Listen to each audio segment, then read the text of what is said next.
and you're welcome to invite people to come and see it on the YouTube channel, and check out all the other videos, which, you know, have been growing. We've been adding some great content.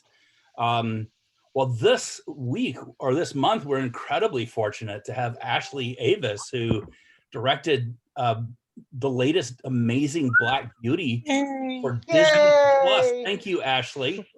Thanks.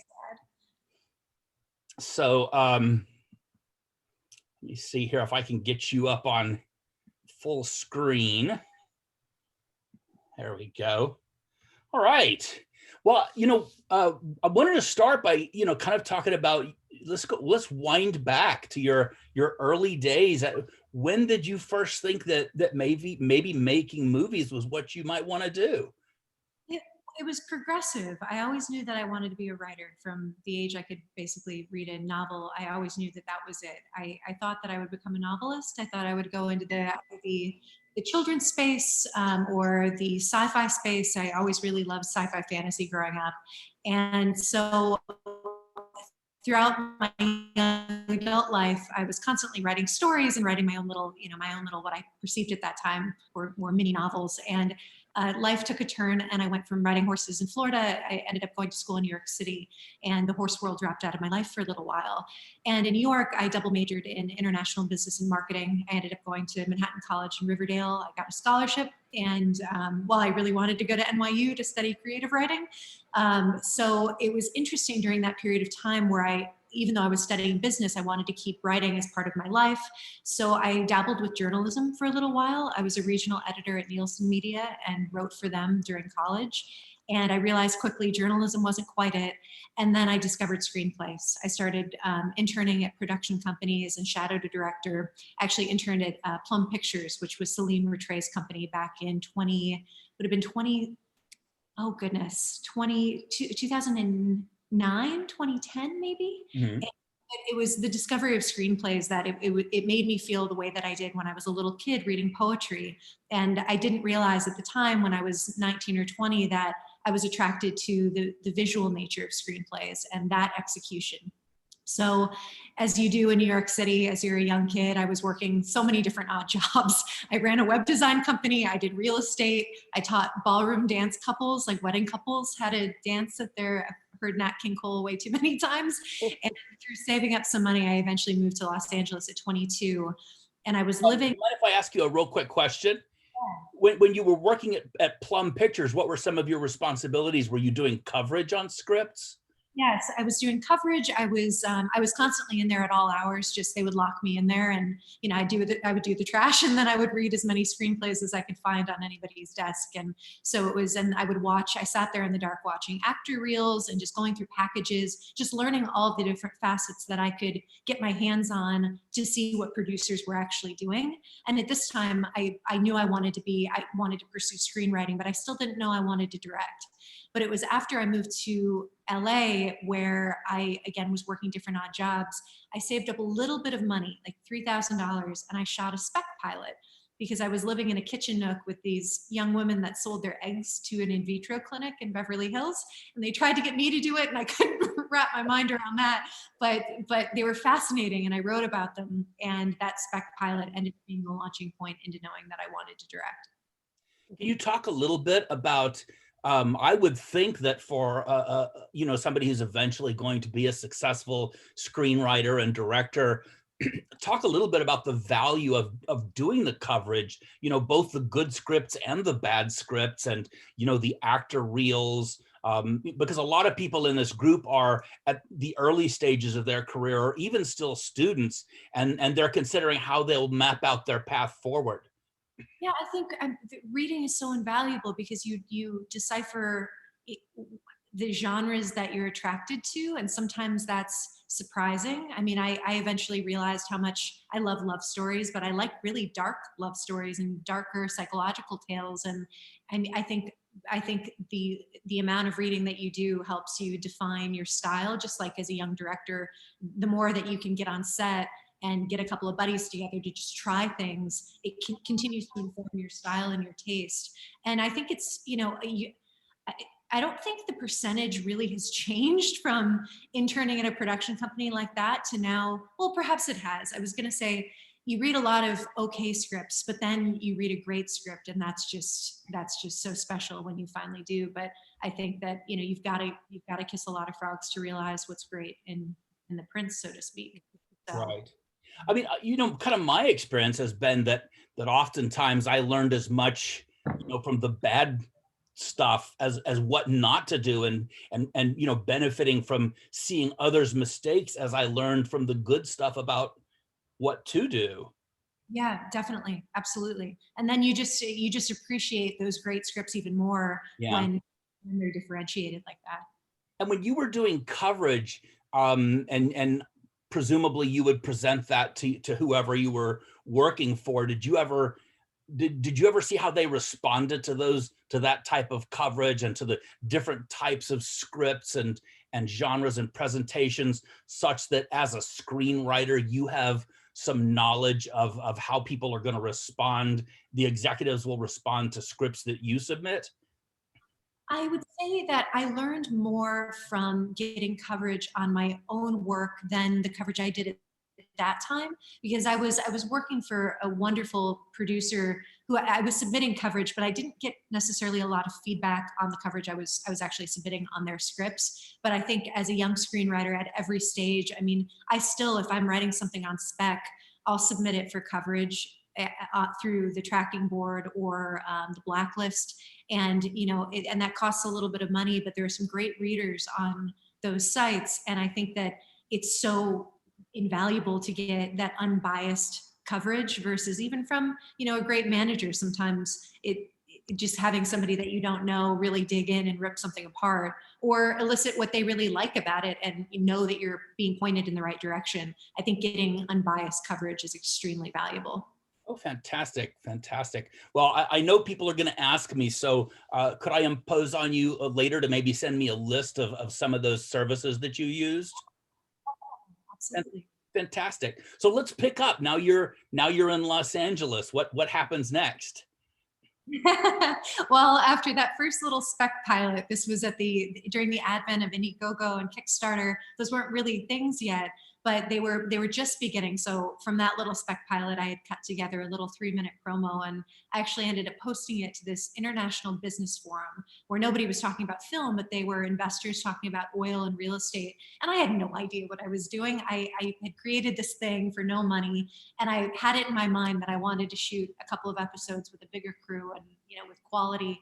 And my post ended up getting seen very very serendipitously by someone who knew Frank Giustra, who founded Lionsgate. And he emailed me randomly and he goes, "Can I send this to my buddy? He runs Lionsgate." And I go, "Yeah, yeah, sure, go ahead." And then and then I get an email about 3 days later from Frank, and he was in Los Angeles, and I was in Venice at 3:30 or something on a Friday. And the founder of Lionsgate goes, I think what you put together was funny. Can you meet me at the Beverly Hills Hotel to discuss it in half an hour? I'm poolside he was with some executive from Lionsgate, and he said, and you can pitch it to us. And I didn't make it in half an hour, as Los Angeles traffic, but I blew past stop signs. I had this beat up little Jeep Wrangler. I was just tearing through LA trying to make it to this meeting. And I had never pitched anything before, but sometimes trial by fire, you could fail miserably, but sometimes your passion actually does come across. And I pitched it to Frank and another executive in about 5 minutes, and he ended up financing those episodes. And while the project never went, I was 22, 23 at this point. It became the window into realizing that after I'd worked with a much bigger crew, and how much I deeply loved working with actors, how much I loved rewriting to speech idiosyncrasies, and how much I loved executing what was on the page. So from there, I wanted to stop working the 17 different odd jobs. And so I decided I was going to form a production company. And from that little pilot, I ended up getting this small classical music documentary. And I started trying to build a portfolio. And I put together lists of hundreds of brands. I would scour Etsy or Craigslist or anything I could find, local jewelry brands. I wanted to try to start getting into some commercial work. And from there, those projects were, the budgets were $1,500, or you weren't making any money, but over the course of several years, I ended up growing the commercial end of my production company. And now I work with some of the biggest clients in the world. And that took a lot of time, and it took a lot of, you had the days that we finally had a client that was paying something and we had real gear, and we maybe had all of that stuff sitting on an off day on a Sunday, I would put together a spec.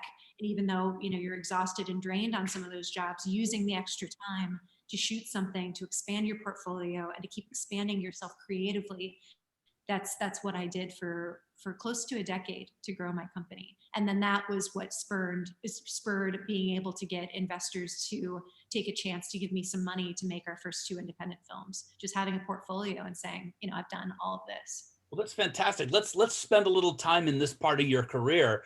Uh, One of my mentors was Alan Davio, who was the DP on ET.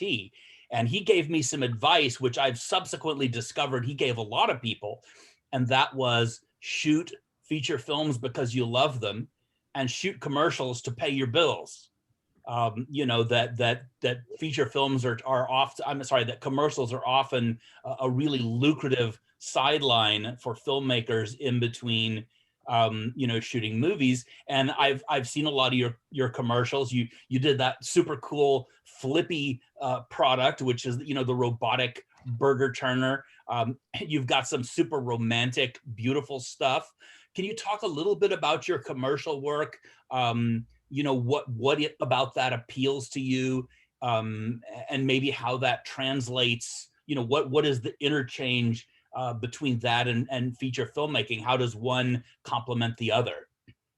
Well, I think, if you want to be a director or a filmmaker, you learn on everything. And I think even if you're on a commercial job that might not be making your heart sing creatively, find a way to try something different or to add value to your own career creatively when you're doing these projects. And a lot of them are really fun and creative. And I love commercial work because I just love being on set and I love working.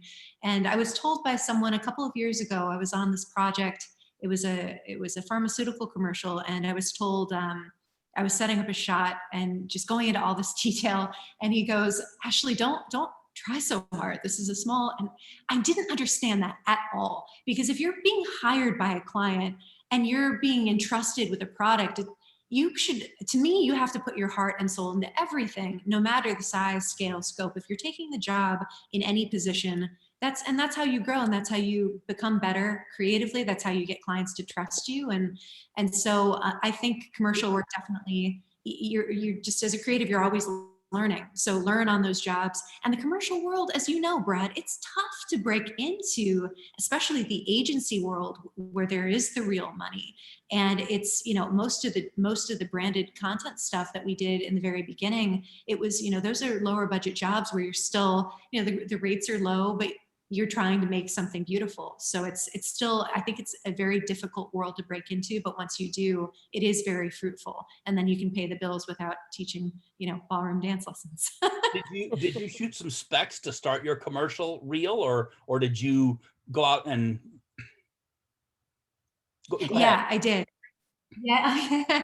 Yeah, I did. And it, everything, you can do so many things without any money, but unless you've got a DP with all the gear, usually you've got to put in a little bit of something. So that's why, I did have a number of those different little odd jobs to just save up a little something, go shoot something.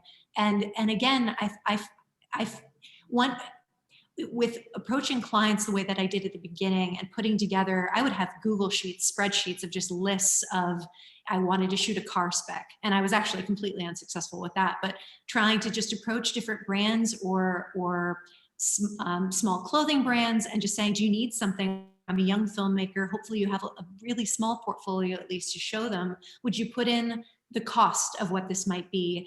Put together a treatment for them. It's just a lot of groundwork at the very beginning, but that's what I found worked. And just that dogged persistence ended up working to eventually land little clients that evolved into big ones. For the specs that you started with, did you write the copy yourself? Did you reach out to copywriters? Did you use a service like Spec Bank? No, I've actually never even heard of Spec Bank. Yeah, no, it was just as a writer, I was always writing them myself. And I kind of fumbled my way through figuring out what treatments even were, because at the time it was hard to find even, examples of those online. That's a little bit better now. But it was, yeah, writing the copy myself, and just kind of as a wordy filmmaker, a lot of my initial spec concepts were so much bigger than the small budgets that we could afford. We did the spec years ago where I wanted a dozen white horses running down a beach with a G-Wagon. And when we ended up putting together the budget, I was able to afford one brown horse, and the G-Wagon wasn't allowed on the beach, and it was kind of a disaster. But you learn on everything, and you keep getting better, and you just try to get enough good material together to put together a portfolio. You said something really important about how you wanted some specific brands. And this Mhm. is a business that you and I know, and some of the people here may or may not know, that you typically are going to get hired to shoot what you can already demonstrate that you've done. And Yeah. so it's really important to be proactive in shaping not only the content you want, and occasionally, doing a spec to open a door, to a genre or a product that you are interested in. Can you talk a little bit about just the importance of that, and your experiences with that, and how that's paid off, both again for commercials, but also for movies? Yeah, they are different worlds, but of course there are their similarities. It's so hard to land a commercial job if you can't show that you've pretty much literally already done it. And we found that my husband and I are producing partners, and we get really frustrated. It's like, yeah, I've shot a young woman in this environment, but the woman that we're casting is in her 50s. Do you have that? Well, no, but I've got a woman in her 30s. Well, no, that doesn't, you don't. Sometimes that's the specificity of the commercial world, and it can get frustrating, but you just have to, that is what it is, and you have to barrel through it. And occasionally find a champion that loves the style of your work and can see the translation, and then that's wonderful. And so those people are important to find, but that comes from trial and error and failing. So I think I definitely would encourage doing specs. And if you want to do fashion films, do a Levi's spec. Go out into the desert where there are cheap locations, or go. A lot of our specs were done. I shouldn't probably say this on a recorded video, but without permits. And as a young filmmaker, you just there is some of that run and gun stuff. Or if you want to get into cars, save up enough money to shoot a car spec well, and try not to make it so big. This was some of the stuff that I learned early on, where my ideas were too big for the budget to really support. And then you're kind of, it's your returns are diminishing in that respect. So just putting together something simple, something evocative, and also studying the brands that you want to go after, and studying what they're doing now and the type of work they're doing now, and trying to emulate that as best as possible. So before we move away from commercials, just one other question, because again, these are a lot of people who are kind of in the early stages of their career. How did you transition from having some specs to shopping those around? I mean, where did you find access to clients, or potential clients? Early on, it was putting together those lists. I was constantly approaching, again, like I struck out and failed initially when I started approaching car clients, without anything with cars really in my portfolio. But it was very much scrubbing through and just putting together lists of brands. And again, just turning to sites. For me, a lot of my work is very lyrical, or story driven, or romance driven. And I would scrub through Etsy. I would just Google lists of California based designers, people that I could actually try to sit down over a coffee meeting to somehow convince to give me a couple $1,000 so I could shoot something. And then there are some of the serendipitous moments where you have done a piece of work that you've posted on Facebook or wherever it might be, and somebody reaches out. I ended up getting this international client called Cali Burger. They are very similar to In-N-Out, but they're all over the world. And they ended up they saw something that I did. So it might have been a spec, but they ended up reaching out to me, and it was like an 11 p.m. message, and they needed content for their 2 new stores in China. And they said, "Can you meet tomorrow? We're desperate for content." And I ended up meeting them, and they went from wanting 2 or 3 3-minute spots for these big TVs in China to wanting an hour of content a week and a half later. And I remember saying, so you want a movie? And the guy said, well, yeah, can you deliver? And so I literally pitched all the types of things that I thought would be intriguing to them, but that I also knew could develop my portfolio. And we worked really well together for 5 or 6 years. That was a client that I worked with consistently. So it's a lot of groundwork at the beginning, but then eventually your stuff gets noticed either in that way, or if you're fortunate enough to get noticed by some of the ad agencies. And then once you do have enough work, landing a production company. For a while I had my own, so we're doing a commercial job right now, for example, that we bid ourselves. But I think once you have enough work, signing with a production company, if you can get someone to really believe in you, is a great next step. Did you use LinkedIn at all as a resource for connecting to people? I have in the past, more on the feature side. And then when we were trying to expand our production company and we were looking at sales agents to represent us, but we never wanted to expand to represent multiple directors. So we ended up pivoting from that. But yeah, LinkedIn is a great resource, especially on the feature side. If you want to politely stalk an executive to maybe, take a couple of minutes to give you advice, a lot of people are more open to saying yes if you ask in the right way than you would expect. You want to talk a little bit about what the right way is? Sure. By way of example, the agent that I'm with now, I'm with a couple of people at William Morris, but my senior agent, I admired for a number of years. I read about his clients, I read interviews he did, and I sent him an email once or twice every year for 6 or 7 years. And he represents huge directors. And finally, after Black Beauty happened, I emailed him again, and we finally took a meeting. And so all of those emails were always about something. It was, hi, I just did this indie film. There's a screening. I'm sure you're really busy, but by chance, if you can make it, I would love to extend a ticket. Things like that. Always have it be tangible. I think it's really hard blind submissions aren't accepted by so many production companies and agencies. And it's not because they're being jerks. It's a legal issue where, if you have an idea their client does and has nothing to do with one or the other, then you can say, oh, I submitted my script. So a lot of places don't take blind submissions. But I think if you're trying to target a production executive or an agent or a manager, be really selective, really understand yourself why you want that particular person, and make sure to put that in the body of your email and keep it super, super short, but have something to show, whether it's a short or an invitation to something. Again, trying to send scripts usually doesn't get you a response.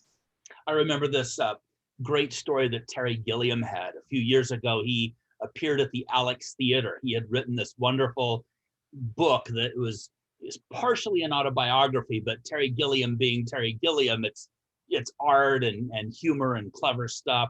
But he told this story about how after he had done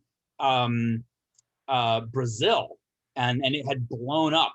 He had done all that work with Monty Python, and then he got this feature, and it was huge. That he was invited to do meetings in LA, and he came over to LA, just naively went to these meetings, and the first question everybody asked him was, what are you working on? What have you got? What are your scripts? And he had not prepared. He had no idea, and he literally went to all these meetings and retroactively said he learned a hard lesson in those all being missed opportunities. Yeah. I think every general meeting, and that's as of, I don't know, maybe three or 4 years ago, I finally had enough work where I started going on those general meetings with real, where you're getting in the door with real executives, and, you graduate from, maybe the assistant to a junior executive and on and on and up. Every single one of those meetings, you have the opportunity to develop a relationship, a champion, and to engage them on something. That's my goal in every single meeting. And I write in so many different genres, and I'm constantly developing things. So the only genre I really don't delve into is horror, but I write sci-fi, I write elevated family. I love period pieces. So I always try to figure out, and before every general meeting, obviously research the heck out of the person, try to find their LinkedIn, try to figure out where they went to school. Do you have a similarity? Have you been to some foreign country they grew up in? Just trying to find some way in to make it personal, because our business is personal. And then try to figure out during the course of that meeting what you might be able to intrigue them about that is yours. I think constantly developing a body of work. I have a folder on my computer called synopsis lists, and I've kept that. I've had different versions of those every couple of months for over a decade now, and just a comprehensive list of different things that I might have written on spec, or I might have put together some kind of pitch package if I haven't written it, show Bibles, and just trying to find a way in. And occasionally they might offer something for you to read too. But just being very proactive, I think, is the way to approach those meetings.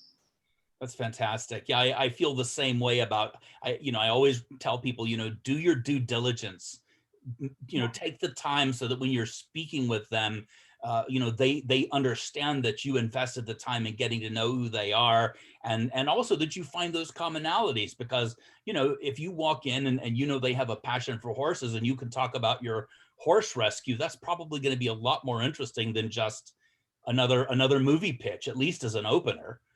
Yeah, exactly. Because people take meetings all day long, and can you imagine just like reading just an okay script after 5 okay meetings that are 45 minutes each all day, and then to be engaged with someone and to have that comfortability and something else to maybe open up with is wonderful. So, and that comes with research and trying to get to know people before you take those meetings. So do you want to talk a little bit about your first feature experiences? Sure. Yeah. The very first one was an indie film that I wrote, directed, and produced as well with my husband and producing partner, Ed. And it took all of those commercials and building a brand and a business before we got anyone to trust us with a little bit of money. So we started with finding an investor that was willing to put $25,000 into a project. And that grew. And it's once you have the first little bit of money, it's so much easier to try to find a little bit more. And so Deserted was made up of 7 or 8 different investors, some $10,000 investors that we found on, international business forums. Just finding weird message threads on the internet sometimes can be oddly fruitful. And then we eventually found one investor who put in the bulk of the financing. And because we did that film for $625,000, and the quality of the movie, and half of that, by the way, was post. The investor was really happy with how the film looked and what we were able to execute, and then poured more money into really high quality post. And then he was really happy with how everything turned out and financed the bulk of the second indie film, which was just a little tiny bit more. And those movies, I mean, when you're doing your first indies on a budget where you're not paying yourself and you're trying to give everyone as much as you can, and Deserted and Adolescence, Ed and I, we did all of our own scouting. We went to Ridgecrest and Death Valley, getting lost in the sand, trying to find these, rare locations or off the beaten track locations. With Adolescence, we were going through locations on Airbnb because we couldn't afford regular location fees. You're wearing a bunch of different hats, but I think cutting your teeth that way is so important at the same time, because as you have to wear a million different hats, it also allows you down the road to understand the other departments in a way that otherwise you wouldn't get to know their struggles in the same way, if that makes sense. And then you have a level of a repertoire. And if you get what they're going through and you try to make it work the best you can, they in turn are going to try to help you. It's just a different level of collaboration if you understand the different facets of your department heads. And it was through those first indie films that I really started falling in love with the idea of editing.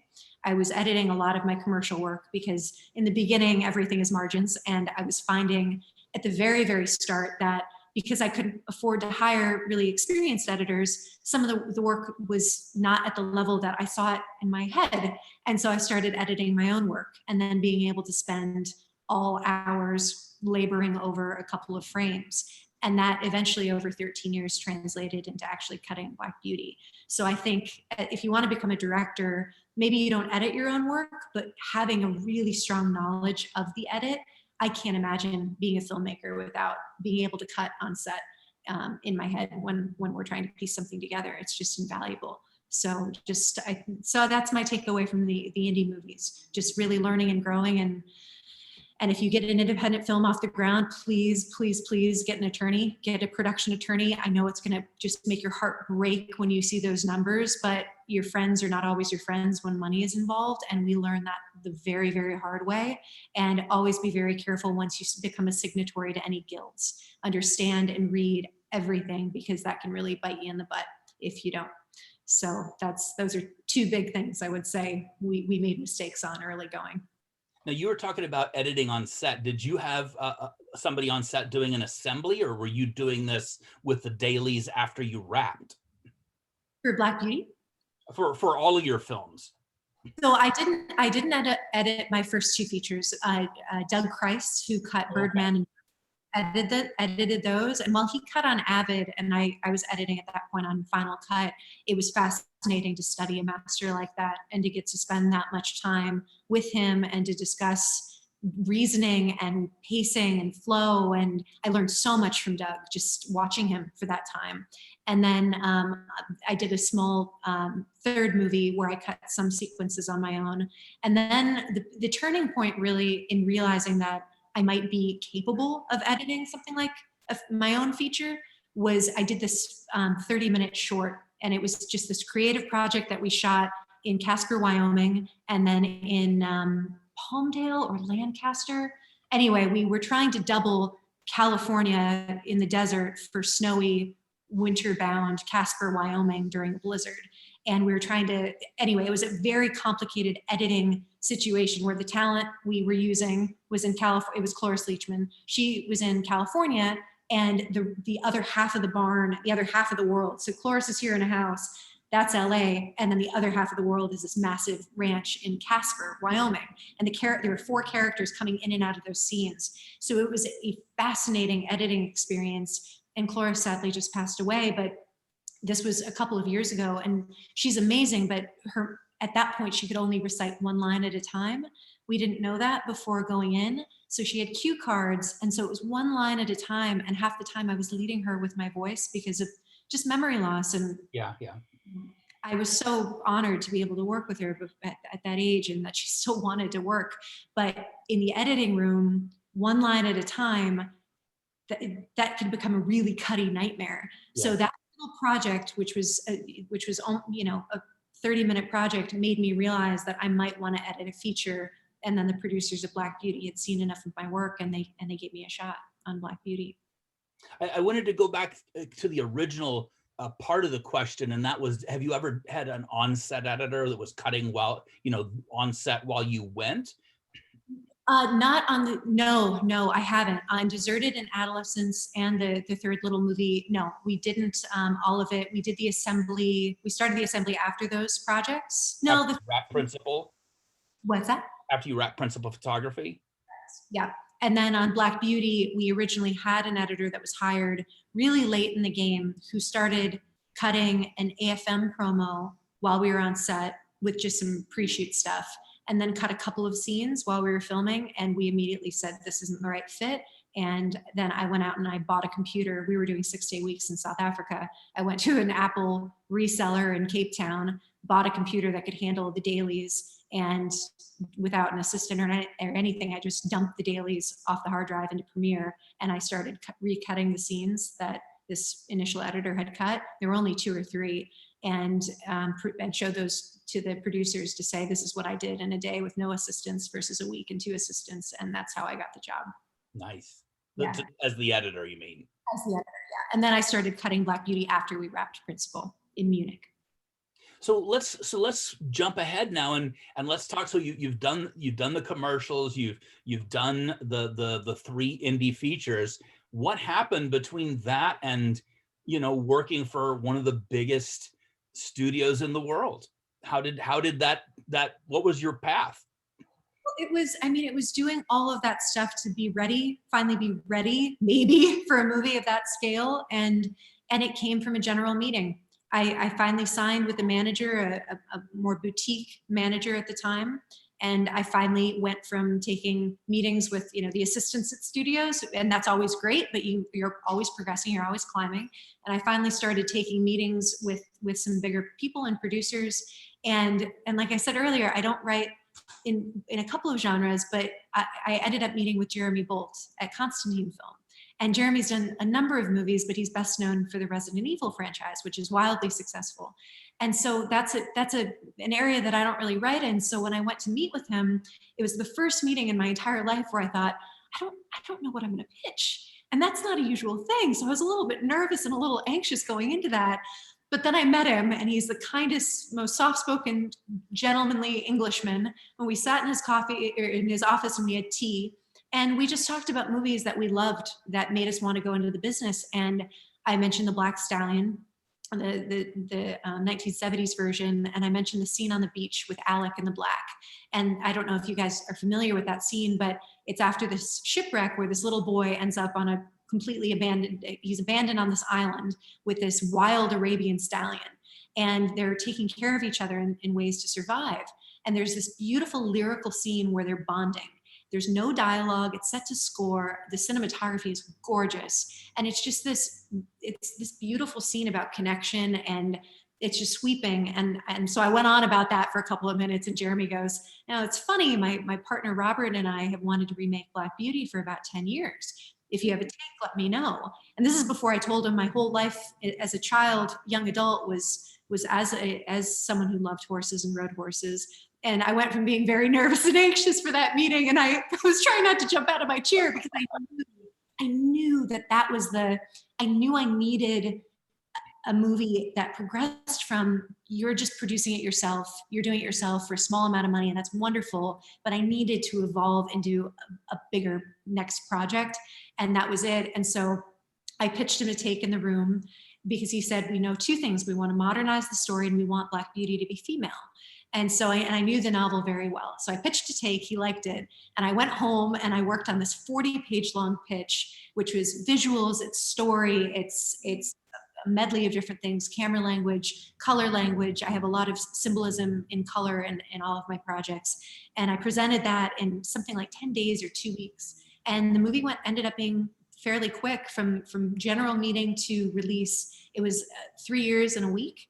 And so we filmed in South Africa, and Disney acquired the film. It was a Constantine production and a Disney acquisition.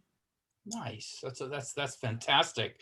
Can you talk a little bit about when you were originally meeting with Constantine? Was it as writer and director? It was. My manager at the time was he did a great job by me in saying, look, I know she's only done these couple of little indies, but if we get this off the ground, she's directing this film. And so I still had provisions in my contract, though, that if they couldn't finance the movie, because as a young filmmaker, you don't have any international value. It's not helping the movie's budget with you attached. That has nothing to do with creative, but there's nothing that's helping international sales with a no-name filmmaker. So I still had provisions in my contract that if they couldn't sell the movie with me attached, I would become an executive producer and still have some back end, but there was still no complete guarantee that I would direct it. But Constantine, I mean, talking about champions, one of my first was Frank Giustra at the very beginning, and then the next really was Jeremy and Constantine, and believing that looking at a film like Adolescence, which is a coming of age story about two teenagers dealing with drug addiction, but I had a lot of lyrical work on the commercial side. So that balanced the idea of an elevated family film. That's fantastic. Now, had you read Black Beauty? Had you seen any of the previous films? I read Black Beauty multiple times as a little kid. I read all of the horse books as a little kid, so I knew it really, really well. And then I haven't seen the 50s version nor the 70s version.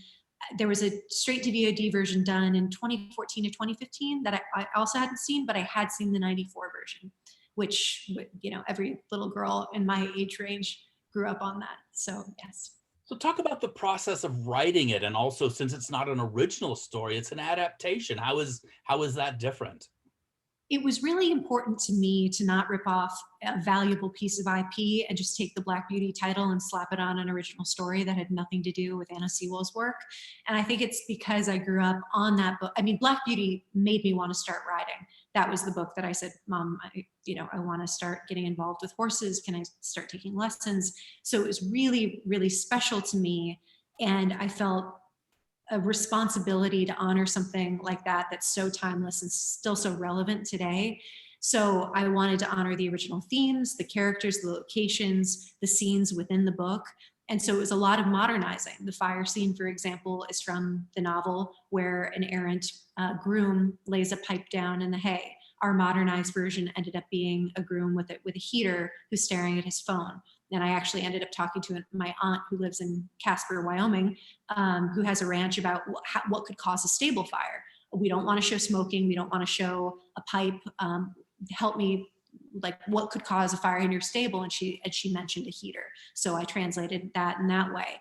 For the river sequence, where we have a mountain rescue worker trying to save a hiker in a stream, that was inspired by the chapter in the novel where Beauty refuses to cross a bridge with a river overflowing. So it was trying to find the parallels to be very honorary to the original text. And Anna Sewell's work was an animal welfare plea. So the biggest challenge I had when I was adapting it was figuring out Beauty's origin story, because originally she's a cab horse in late 1800s London, and we've got cars today. So there was no direct parallel. So I ended up going back and just researching why Anna Sewell wrote the novel in the first place. And it was actually because she was crippled as a little girl and she was carried by horses, and she had this very unique understanding of them. And she took a risk in writing a book from the first person perspective of a horse, which was considered to be very revolutionary. And she ended up changing laws. I mean, she helped revolutionize our understanding of horse and animal empathy. So I really wanted to find that parallel. And that's when I discovered what wild horses were going through in our country. And I figured that's an underrepresented issue, just like what Anna Sewell tried to do. Let's try to honor that and give a voice to those horses today. So that was the parallel that I found for the origin story. Well, Black Beauty, it came as a great surprise to me that Black Beauty narrates the film, which I think is wonderful. Is that part of the original book, or did you add that? No, that's part of the original novel. Yeah. I think that's just really fantastic. And one of the things I've already told you that I really loved about the movie, because, I'm just a passionate animal lover myself, and I feel an empathic connection with animals, is that you really incorporated, I mean, was it like the first 10 or 20 minutes, there's very little dialogue, and it's, Beauty really takes center stage, and you choreographed and captured these wonderful moments where you feel communication with her, you feel an empathy, and you identify with her. It's not just random horse b-roll. Can you tell us a little bit? Tell us about that. I mean, how much of that was scripted? How hard was it to get those performances, and how much of it did you create in the edit?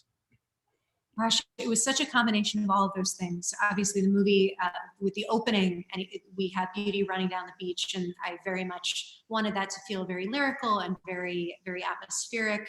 I wanted to capture all of that footage pre-dawn, before the light rose, before you have highlights on the waves, and mostly we were able to execute that. But the bulk of the opening with a little baby Beauty, this little tiny colt or filly, depending on the day, we had multiple little foals. A lot of that was waiting and seeing, and not really having the schedule to be allowed to do a lot of that. But we tried really hard to capture a real birth, which was a complete failure.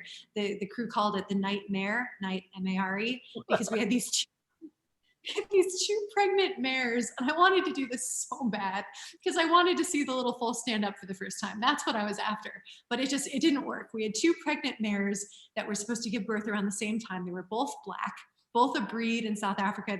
The baby should be black. Okay, we had a ranch where we had a paddock that was just a bland dirt paddock, but with a beautiful tree in the middle. I'm like, okay, we can build this idyllic little scene, this beautiful little meadow. So we had a greens team come in. They're planting all of this beautiful, just the like thistle and grass and dandelions. We rigged all of our lights into this tree. And we had the crew on standby, a smaller crew, reduced crew, on standby for 2 weeks, waiting for these two horses, one of which we thought, of course, surely will give birth. They were so late that we had to pull the plug because we couldn't afford crew on standby waiting until 3 a.m. any night of the week to go film a birth of a horse. 2 days after we had to pull the plug, but before we struck the set, on a neighboring farm, a horse gave birth to a little black colt with a perfect white star and a little white back sock, the spitting image of Black Beauty. And we were able to film that little baby 22 hours after he was born. And Oh, it was, wow. again, that wasn't struck, it wasn't ripped up yet. And that's the opening where that little foal is just with all the beautiful light and the mist. And then what was fascinating, I really, really wanted to, given the wild horse issue has become very close to me, and also for authenticity, I really wanted to show real wild horse footage in the movie. But our budget didn't support going out to Utah, Wyoming, wherever to film wild horses before we left for South Africa. So my husband and I, through two close friends that are animal lovers, we were able to raise a tiny bit of money to bring a tiny crew, but a wonderfully skilled crew, a very good friend of mine who's a DP. We went to Utah, we went to Wyoming and Nevada over 2 short trips, and we filmed, and this was like a 3-person crew plus me and my husband. We filmed real wild horses, and we captured some gorgeous footage of stallions fighting little babies through the grass. And then we also filmed a real roundup, which was really hard to watch, seeing horses stampeded for miles, and it's just awful what is going on. But it really informed how I captured those scenes when we staged them. So that ended up being very critical. But once I got into the edit, it was my hope that I could get little baby Beauty shot in Piketberg, South Africa. And again, we were just roving with her because you can't train a foal to do whatever you want. You're at the whim of those horses. Put them in the best environment that's safe and see what happens.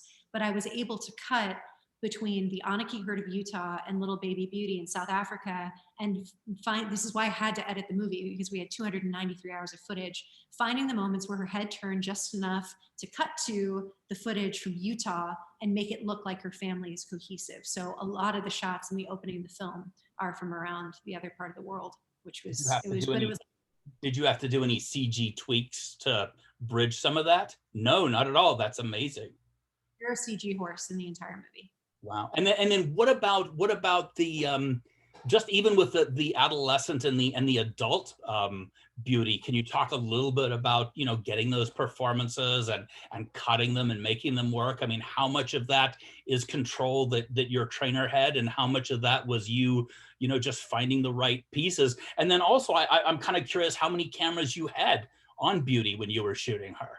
Sure. Well, I'll answer the camera question first. It varied for the roundup sequence because that was just, it was a hard sequence to do for emotional reasons as well as execution reasons, because a stampede of horses coming down a mountain on a horse safe path that was dug just for them, it was rehearsed. There's still risks with that.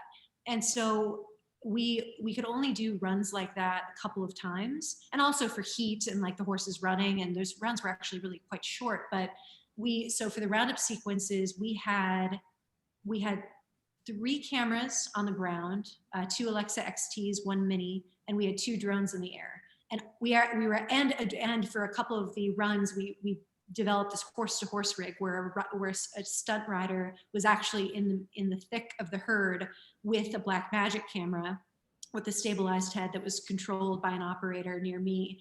And it rarely actually worked for a number of reasons, but we got a couple of shots because I really wanted to be right with Beauty. It's her movie, her perspective, being right with her while she's galloping and being chased.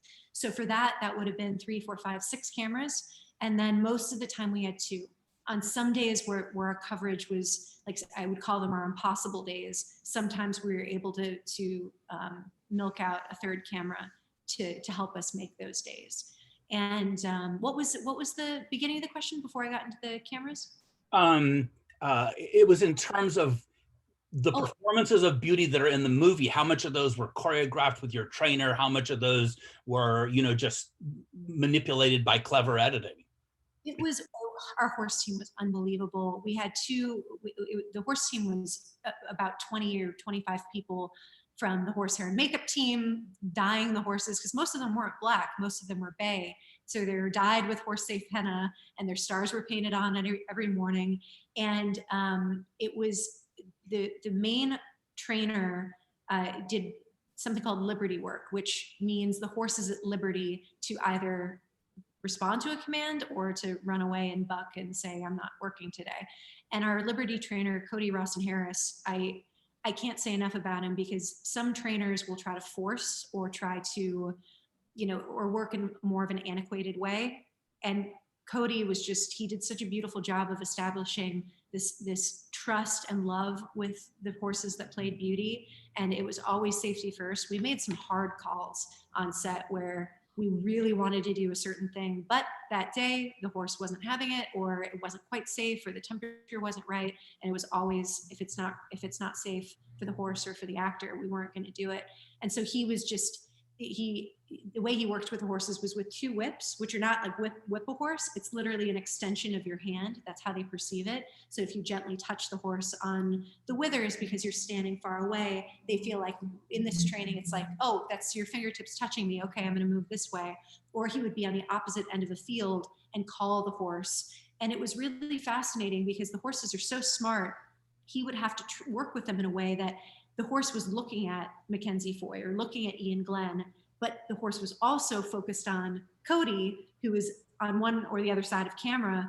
The horse was splitting its focus, present in a scene like an actor while being conscious of the trainer. So that was just fascinating. And so it was a mixture of that, and then we were constantly turning over. If we saw a moment and it was in between takes, we were always whispering to each other, turn over, just capture something. And our camera team, our DP, our A cam and our B cam op was our steady cam op. They were constantly curving around Beauty's face, or just going over and stealing a shot while something else was going on. And that was the only way to get all of the coverage that we needed to be able to cut together the film the way it came together. How many horses played Black Beauty? And did each of them have a specialty, like one did running and one was close-ups or anything like that? Yes, yeah, we had over 20 beauties because she was at so many different ages, and I really wanted to show that progression. So we had the 22-hour-old, we had and then that little guy turned into a 7-day-old when we filmed him and his mother. We had 8-month-old beauties. We always had 2 for everything. And then we had 2-year-old beauties, 3- and 4-year-old beauties, which was the bulk of Beauty's age. I would say 85% of the film, 80 to 85% were 2 horses at Beauty's main age. And they were off the track thoroughbred mares, that's a spirited choice, but I really wanted that breed for Beauty, given the delicacy of frame and they're just magnificent. The thoroughbreds are just magnificent. And then we had other horses of different breeds for really specialized things. Mackenzie primarily rode a thoroughbred named Jenny, but for certain scenes, like she was going to ride Jenny on the beach scene. That day, Jenny just was afraid of the waves for some reason, and it just wasn't safe. So she ended up riding our stunt horse, Indiana. He was male, he's a gelding, but he's got a resume that most actors in Hollywood would be jealous of. He's been in Troy, he's been in just so many huge movies. But he was a little bigger and he wasn't as refined as the thoroughbreds. But he was the safe horse that saved the day so many times when the actor needed a safe horse to ride. Nice. I want to take just a second and remind everybody, if you have questions, put them in the chat queue, and I'll look at them, and if I can work them in, I will, or at least you'll save your place in line when we get to the Q&A part. So I want to wind back just a little bit and talk about the decision to shoot in South Africa. Were you part of that? Were there options? Was that just the one and only plan? It was funny the day I got the call from the producers that they were thinking of shifting the production to South Africa. And there was a little bit of nervousness in their voices when they called, because they weren't sure if I knew the landscape or had been down there. We were supposed to shoot in Canada, but because of budget, because of season, because of a number of different reasons, it was primarily budget. We had to reassess, and South Africa has amazing tax credits. I think it's 40%, the rand to the dollar. I mean, and some of the best crews in the world. The crew we worked with down there was just amazing. And fortunately, I had been to South Africa a few times for a film festival, and I knew that the topography was really similar to a lot of the Western US. There's just a timeless feel down there. And my main concern was New York and Central Park during the seasons, shooting in the summer in Cape Town.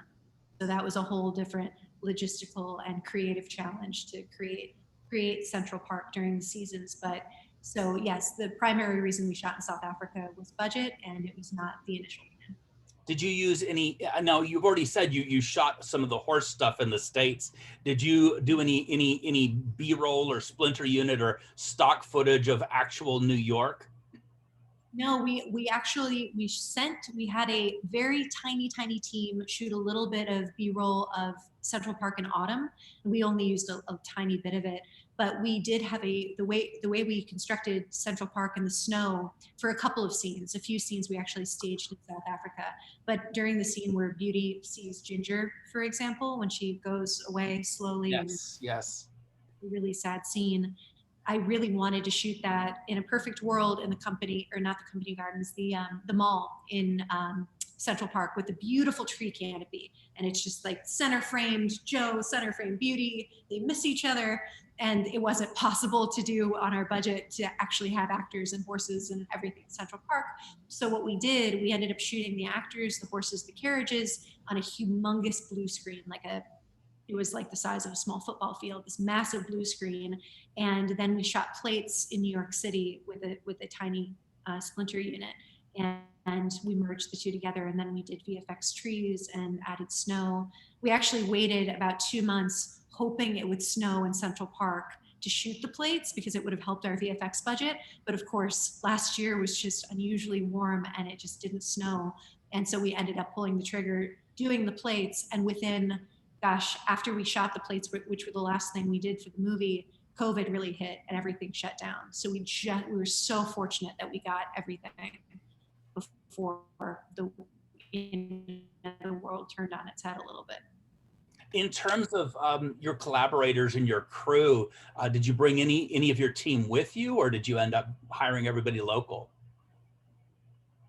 It was interesting because it was a South African German co-production. So we actually had to hire people either out of South Africa or from the UK. And so I wasn't able to bring any of my usual collaborators on board. And just, we've grown a family business for a long time. So we're really loyal to the people that we work with, and we like working with. Once you meet wonderful people, why work with, but sometimes in different places, you have to get to know new people, but you also grow that way. And so our DP, David Proctor, for example, I ended up going through 300 or so links from all the agency submissions, looking for the right DP for Beauty, and found David that way. And he was out of London. Our first AD, Lance, was out of London. Our production designer was South Africa. Costume designer was South Africa. And then we edited out of Munich. And we ended up, because of COVID, we ended up doing some post back in the US. But yeah, it was a totally new team. But again, the crews in South Africa are unbelievable. So it was a great experience. I'm curious why they had you edit in Munich when it seems to me you could have just edited in your office at home. What was the motivation for that? Well, Constantine is based in Munich. Okay. So they felt like it was a good home. Any of the producers wanted to come in, and then they have a partnership with Ari as well. So I was out of their headquarters cutting. Okay. So, but then I ended up finishing most of the movie actually in my living room on my own suite, my own editing suite after COVID hit. Yeah. Talk just a little bit about the casting process. When you were writing, did you have anybody in mind? Ashley, did you hear me? You broke just at the beginning of that, but when I was writing, did I have anyone in mind? Yeah. What I was saying is, when you were, let's talk about a little bit about the casting process, and as part of that question, as you were writing, did you have folks in mind? I know I didn't, but as soon as I started writing Beauty's voiceover, I had it in the back of my head, of course. We had discussed a short list of names, but I try not to write unless I'm writing something for someone. I try not to think of actors when I'm writing, kind of like a novel when you picture somebody in your own head, but you construct them yourself. But the minute I started writing the first iterations of voiceover, because Beauty's voiceover is so specific, I couldn't help but think about Kate Winslet. And I grew up really admiring her and her elegance, her fire, her kindness, but she has a spunk to her. And so then, of course, I had an Oscar winner in my head thinking, oh my goodness, great. Now, I have Kate Winslet as Black Beauty. Okay, let's see if that could possibly work. And she was our first offer, and she responded to the screenplay and she said yes. And I actually couldn't really process that she had said yes until there was an announcement in Variety. And then Mackenzie Foy, Mackenzie, or Joe rather, as a character jumps from age 17 to mid to late 20s. And so I really didn't want to cast in kind of that middle age where you're trying to appear young, but you're really not. I thought the 17-year-old, the innocence of her character needed to truly feel 17 and be that role model for that age group.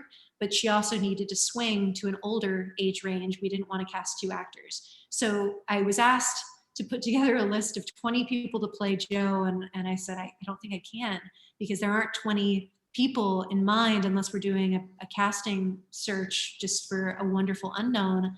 That to me, I was stumped for a little while. Yeah. And then one night we were watching Interstellar, and I saw Mackenzie as young Murph. And I'd seen the movie before, but we just happened to be watching it again.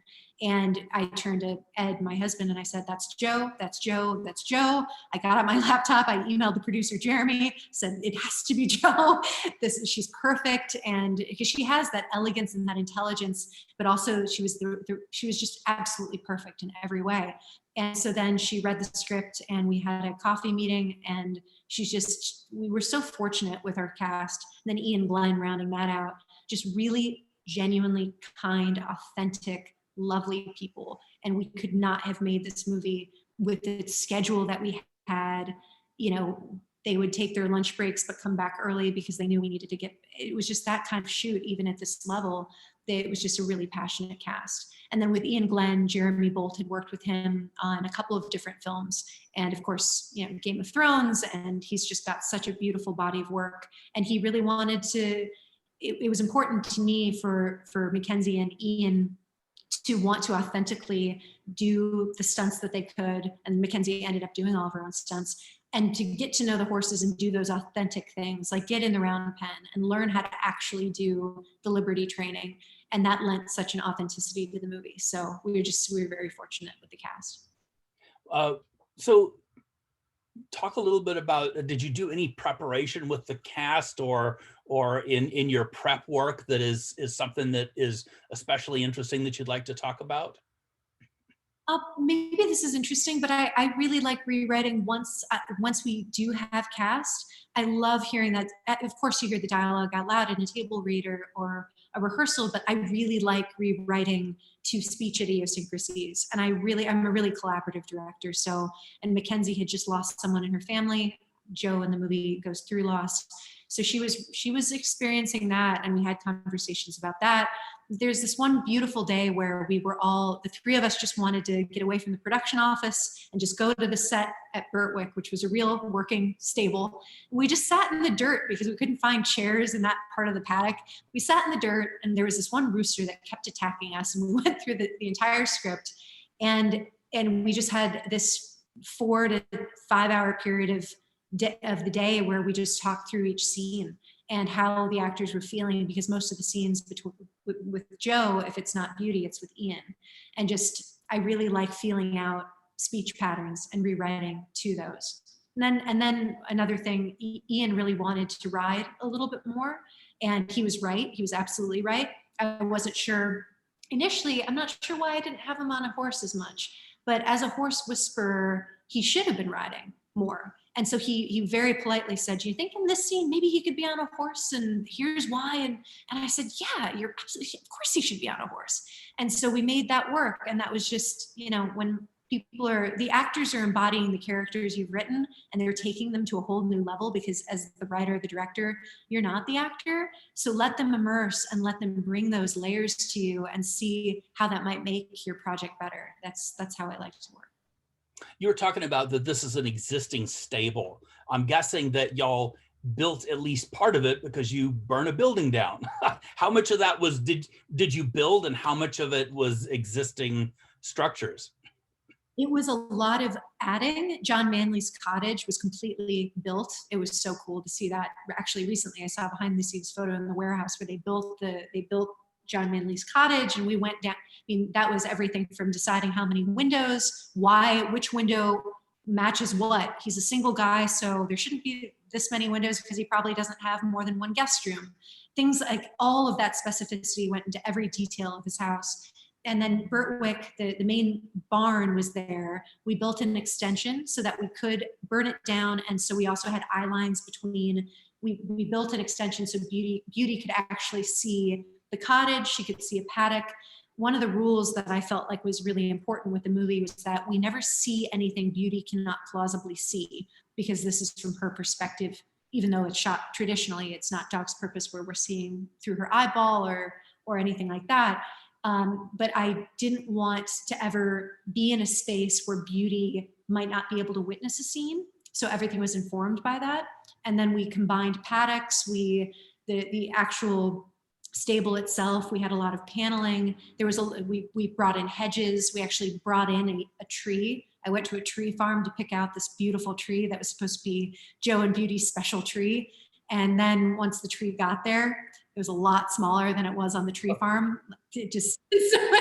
We didn't end up really featuring the tree very much. So, but everything had intentionality down to the font of Birtwick's sign. So it was beautiful to see that transform. Were all your interiors on location, or did you have any stage builds? No, the only time we were on the stage was when we were doing the blue screen stuff, and the interiors that we did have, which were really minimal throughout the movie. I mean, we have the New York City stables at the end where Beauty is in that really dark kind of hellish place, and that was we were shooting in South Africa, so there was a lot of woods and like open air ceilings that we had to make look like cement. So our production designer obviously put together all those plans to make it feel like we were in New York. But yeah, the only stage we worked on was for New York for the blue screen. What was the blue screen? I'm not sure I know what was blue screen in that. That was only for New York during the winter. Oh. For the couple of where it looks a little bit more elevated, where Beauty sees Ginger, and then where Beauty almost sees Joe. Okay. Oh, those are fantastic. Gosh, I love those scenes. So do you want to talk a little bit about the process of shooting? How many days did you guys have? And how many units? So we had 6 weeks, and we occasionally had a splinter unit. I really didn't want to not be present for, our schedule was so tight. It wasn't like we were going to go pick up an exterior. So sometimes we actually, toward the end, we had he was pretty much a second DP on set, and I was literally sprinting between setups. And that was just, I kind of ran myself ragged toward the end of the production doing all of that, but it was the only way to get it all done. But it was 6 weeks in the beginning, and then I was milking out every single pre-shoot day or a hair and makeup test day. The actor's makeup is really natural, so let's shoot Ian in the round pen with a wild horse and actually see him doing the join-up process. So scenes like that I was able to milk out. And toward the end, we were able to add a very small drone day to pick up some of that. So it ended up being about 7.5 weeks total, that was really tight, really, really tight. What was your highest page count on a day? Oh, gosh. I would say 8, 9, 10 pages. Yep. Yeah. We had some days where, especially in the beginning when you have to prove to the studio as a young filmmaker that you can actually make your days, you're not going into OT. There were moments where I was told that if we don't make the day tomorrow, we're going to have to start trimming scenes or cutting scenes. And you hear that as a writer and your heart just breaks. I ended up I started timing every single take, and every single take I timed down to the minute as I timed how long it took the actors to perform it. And then I started timing the amount of time in between the takes to do a new setup and the breaks they needed. And I did that throughout the entire shoot. We literally wrapped on the minute every single day. I was watching the time code on my, and like down to like 3, 2, 1, let them sit in a beat, one more, and then cut. It was crazy, but that was the only way we could. Were they keeping you to 12-hour days with no OT? We had some OT sometimes, and then there are some different rules in South Africa too, with the way lunch and dinner is structured, where we were able to do some just walk away lunches. They just have a couple of different things down there where we were able to be a little bit more efficient. But yeah, we didn't really have much overtime. We couldn't really afford it. Did you have any limitations on Mackenzie's time due to her age? No, we didn't. We didn't, not at 17, no.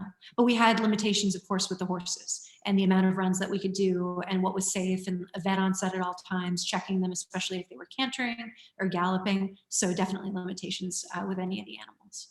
One of the things I wondered when I watched the film was, what were the concerns and the logistics and the preparation with respect to when the horses were around the fire? That would have made me so nervous to see that in a script. I was so nervous on set once we got to that night, because we shot that scene. You'll appreciate this, Brad. We shot that in 4.5 hours, the entire fire sequence. I was nervous mostly for Mackenzie, because she's such a fearless young person, and she's an athlete, and she does martial arts. She's very willowy, but she's very strong. But we had flame bars, we had real fire on set. She actually took a thoroughbred from a stall through the fire and out of it. I mean, we were able to do it. Our insurance, safety, everything, we were able to do it, but I was nervous as the director, because to me, I know what that horse might be able to do if she gets scared. And it was all rehearsed with the horse team, but you still get, I just care so much. You still get nervous. But she did the stunt. We did it 3 times. She took Jenny out of the stall and through the flames. And at one point, that horse threw up her head so high, Mackenzie is holding on to the lead rope and her feet came off the ground. And I'm like, oh my God, is she going to dislocate her arm because this horse just jerks its head up?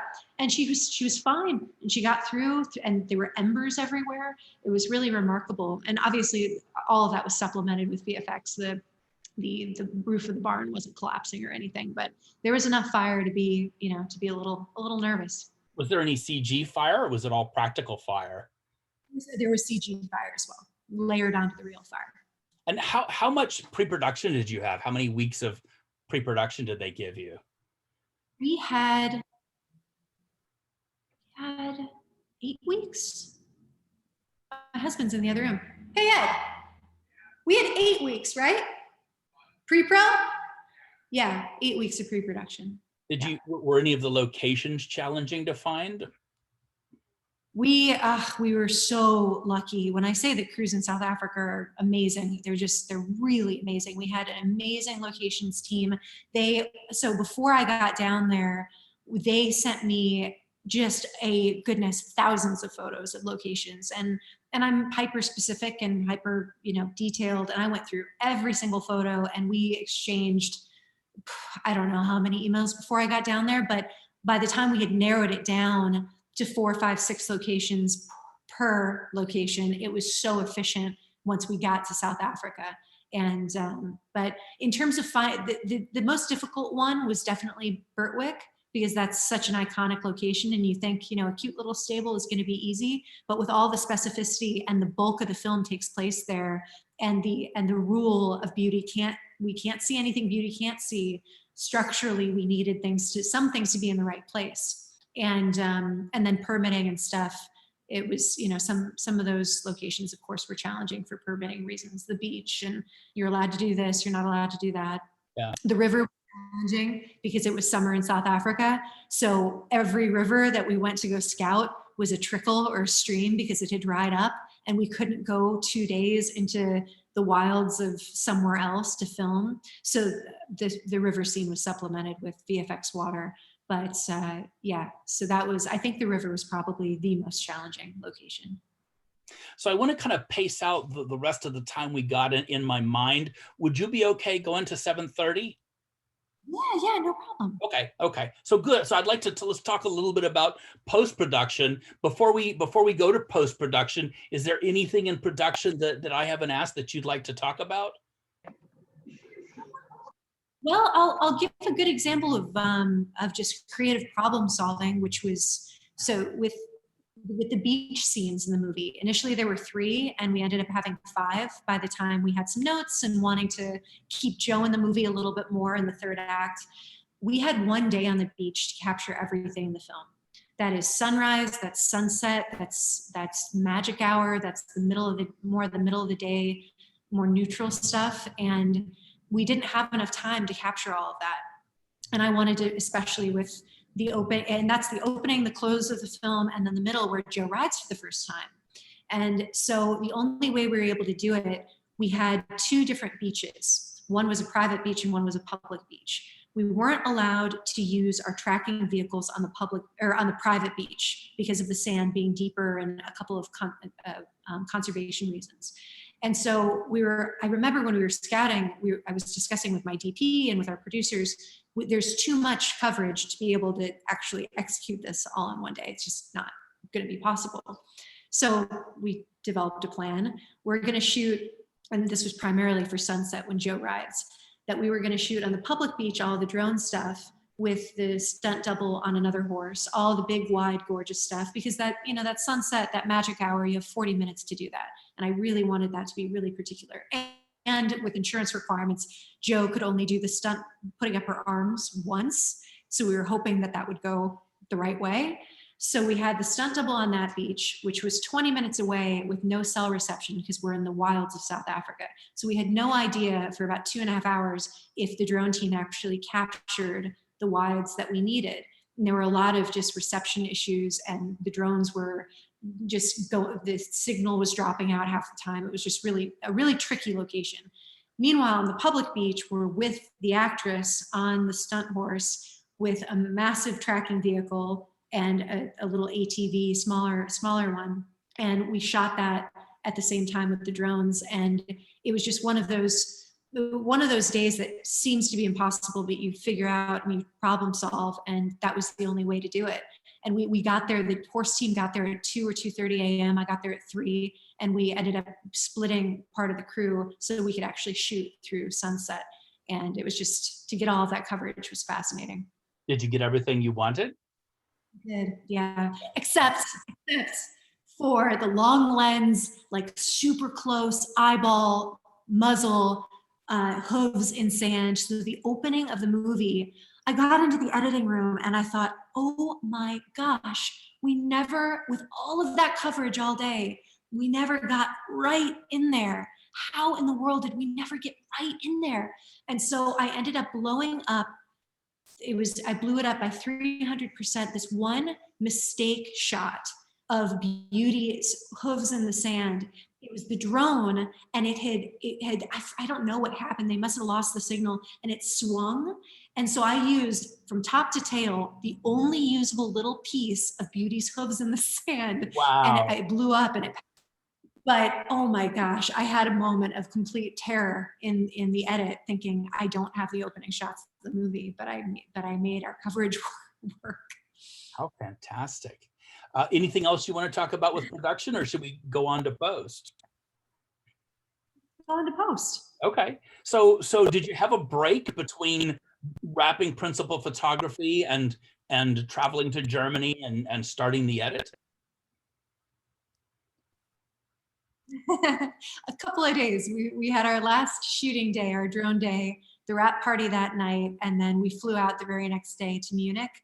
And we took 4 or 5 days in between, and then I got started right away because our schedule was just really tight. So So when you sat down to edit, had Constantine or anybody else been reviewing dailies and giving you notes, or did you just look at it with fresh eyes? I looked at it with fresh eyes. Our schedule, we were all reviewing dailies, but we didn't have, I sat down without an assembly. I started from frame one, blank timeline, zero, nothing. And I had 12 weeks to deliver a director's cut from that stage. And so that was terrifying in its own respects, that tight of a timeline. But because I was the editor, because I had a key to the office, because I could access the office at all times, weekends, holidays, we ended up not going home for Christmas because of I wanted to be able to use the off weeks to edit. I was constantly in there working, and that's what the movie deserved and needed with all of that footage. I mean, it was an exhaustive amount of footage. What scene did you choose to cut first and why? I started with the New York scenes because of VFX. We needed to get into VFX so quickly with the turnarounds that I had to start at that point and get them rough cuts so we could all review kind of the rough of what we were looking at for budget, how many shots we needed. I started with the scenes on blue screen. And then what did you move on to from that? I went chronologically from that point to the end of the movie. I ended up skipping the final scene emotionally. I didn't want to cut the final scene in that first chunk. And then I ended up starting, well, this was when Disney started approaching us about possibly acquiring the movie. So my plan had been for VFX, I'm going to cut kind of it's a little bit further than 3/4 of the way through. I'm going to start there. I'm going to go to the end, and then I'm going to start from the very beginning so that I can feel out the pacing of the movie. But then when Disney started talking to our producers, they wanted to see some example scenes. So then I went to the middle of the movie, cut some scenes, and just the scenes we thought we wanted to present to Disney. And I ended up jumping around more than I would have wanted to. I ended up cutting the beginning of the movie last. But that ended up being helpful in some ways to give me a sense of the overall length, because I knew I was going to fall in love with the beginning and all of the nature stuff and all the wild horse footage and all of that very lyrical, beautiful, the early life of beauty. I think it ended up being helpful at the end of the day that I didn't spend an inordinate amount of time and got myself into a time, an issue with Mm-hmm. beginning. I think I would have gotten a little bit too bogged down of all that. What is your process in terms of editing? Do you like to start with an assembly and just try and get through it, or do you get a little bit more nudgy and do a little bit of fine cutting within those scenes? I can't help it. I do. I get nudgy for sure. Because goodness, when I was doing Kate Winslet's voiceover, until the absolute end, I was slipping things by 2 frames or 1 frame to nestle it in the score. I'm crazy that way. But no, I think a process going forward. I don't think it's I don't know. I'm kind of dancing around here because I think it depends on the scene. I think some scenes, the trickier ones, you want to get through the assembly and move on because they can frustrate you so much. And then you just get bogged down and then you're not moving on and you're not doing enough in a day. And then some scenes come together so much more quickly, like the opening of the film I had so clearly in my head. I ended up cutting that very quickly. So yeah, I guess it's a push and pull. It's both. Did you circle takes on set, or did you just review them fresh? Oh, my husband Ed he teases me with this because I rarely review. I feel so bad saying this. I rarely review scripty notes because I can't find my car in a parking lot, but I have a very specific memory for takes and things like that. And so I don't really rely on, no, not at all. I didn't look at them once. Is there a scene that you'd like to pick out especially, or a couple of scenes that you'd like to pick out and talk about the process of cutting them? Sure. Let's see.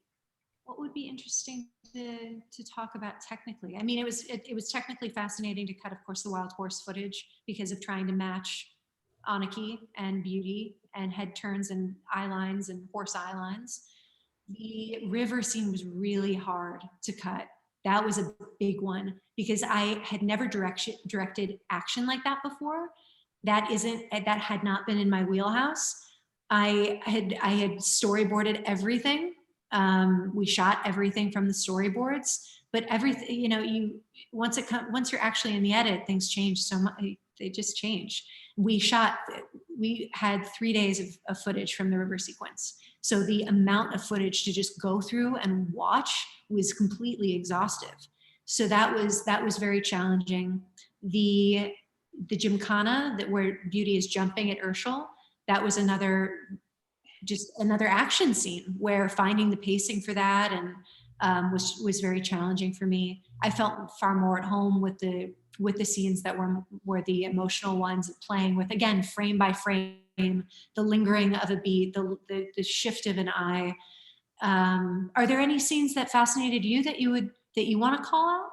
Um, from an editorial point of view, I mean, maybe the fire scene is kind of, leading up and then going through that one was kind of interesting.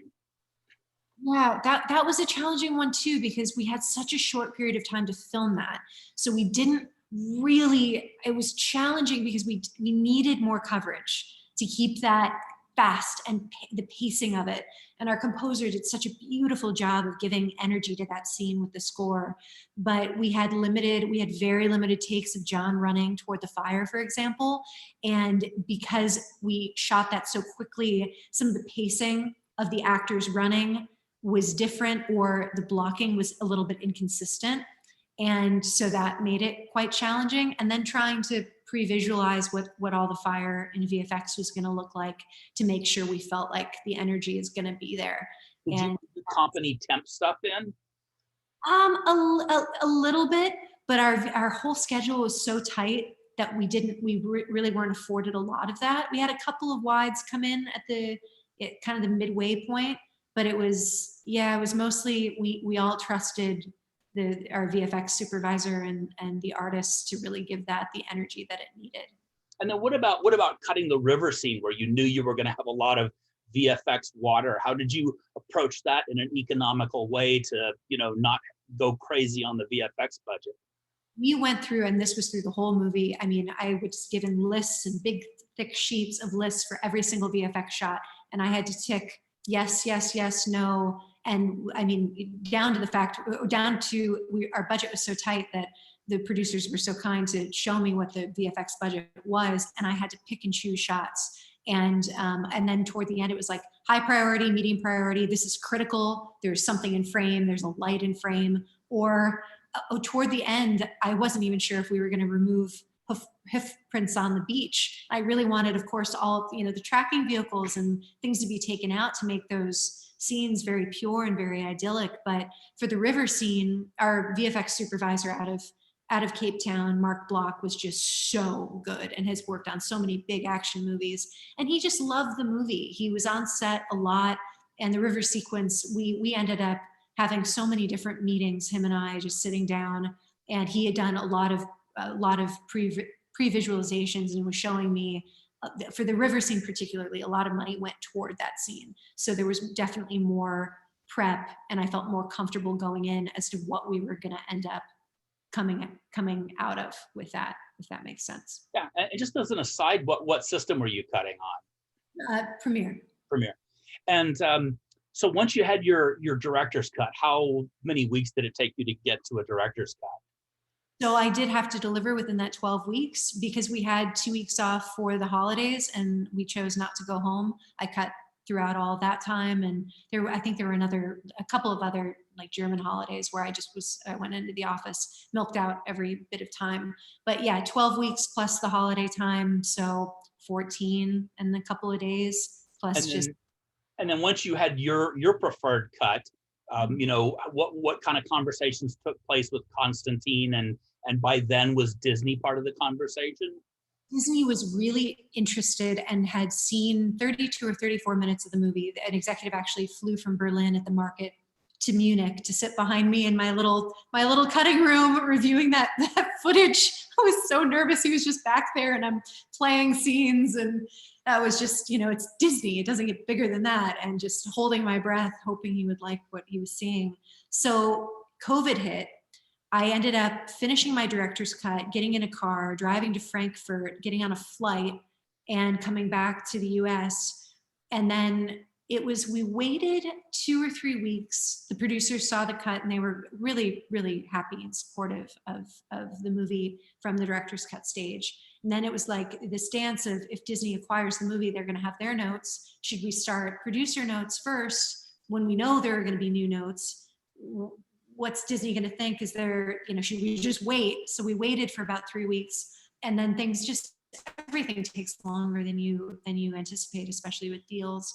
And so producer notes did end up starting, and that was, I want to say, about 2 months of back and forth before Disney came on with their notes, and then a few months of Disney notes. I mean, I did changes to the final cut 10 days before we delivered the movie to the platform, and 2 weeks before we delivered the film, when I thought, several times we were locked, which every time you get unlocked, just as the filmmaker as well as the editor, there's so much stress that goes along with that, especially toward the very, very end, where we definitely thought we were locked this time. And then if we get an email, no, I think Jeremy called. No, Jeremy, the producer, did call me. We were grading. We were almost done grading. And he calls me and he goes, Ashley, we've got to cut 5 minutes out of the beginning of the movie. And tomorrow. And I'm going into an all-day color grading session. So I stayed up all night. And what was beautiful, though, about, if you have supportive producers and you have a studio like Disney, they're the best in the world. Get out of your own way. And this is, it's hard. You love what you're doing. You love your vision for it. But they had great notes, even when they were hard to take, even if it was like, I don't know if it's going to work. And, the movie was a little top heavy. So you were satisfied. So the notes were all, for the most part, satisfying to you and enhanced the movie? Yeah, on the whole, they definitely were, because everybody came at it from the collective passion of, we want to make the best movie. Were there battles? Yeah. Yeah. Well, it's fantastic when you have collaborators who care as much and are in alignment. Yeah, absolutely. At the end of the day, we really respected each other, and I always had a champion in Jeremy. He was the lead producer, and he just, when the group disagreed and I was passionate about something, and it happened a number of times, we had some very tough conversations. But when I believe in something, I'm hyper collaborative. Best idea wins. But if you really stand up for something, I'm going to really dig my heels in. And Jeremy was always by my side in those moments. Your stories are so fascinating. I wish we could just go on and on examining post, but I wanted to ask, before we move on to the Q&A, are there any aspects of the post you'd like to touch on? The audio post, the ADR, the mixing, the music, the color grade, VFX. Is there anything that you'd like to single out for commentary? Sure. Our composer, Guillermo, he's a Hans Zimmer protege, and he's just so unbelievably talented. And we were supposed to, Beauty was supposed to be done in April of last year, and we delivered in October. And a lot of that was because Disney came aboard and acquired it. But the beauty of our post schedule being drawn out was we had a lot of time to spend on music and those collaborations, and discussing which instruments are akin to which characters. We imagined piano would be Joe, wind instruments for Beauty, given she's a wild horse, and just finding different themes. Like we have a separation theme that plays, or an iteration of it plays, when Beauty and Joe are dreaming of one another. They're separated. So the process with Guillermo was just so wonderful to be able to work with a composer for that long.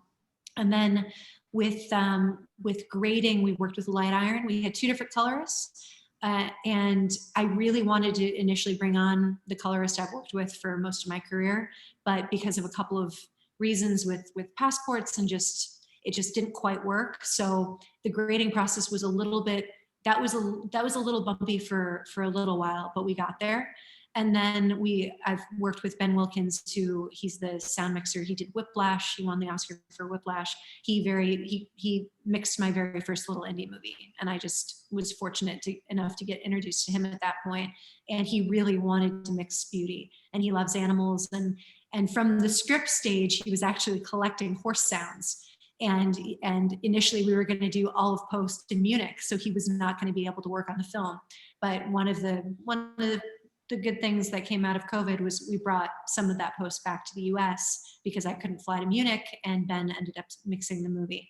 So that was, I got to work with, when you were asking what regular collaborators, I got to work with Ben at the end. Fantastic. Yeah. Fantastic. Well, I'm going to go ahead and start digging into some of these questions, but I also want to say before we wrap up, I want to talk about your horse rescue. So let's not forget to do that. So the first question I have is from Kelly Robinson. What particular bit of wisdom or knowledge that you gained throughout your career helped you the most when writing and directing Black Beauty?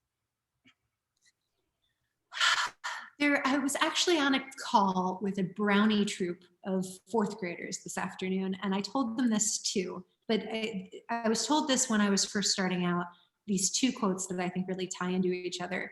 The time you have is the time you need, and pressure makes diamonds. And the second is obviously a common quote, but the time you have is the time you need really resonates with me in the really tough moments when you're like, I don't have enough time, I don't have enough money, I don't have the budget, I don't have this, I don't have that.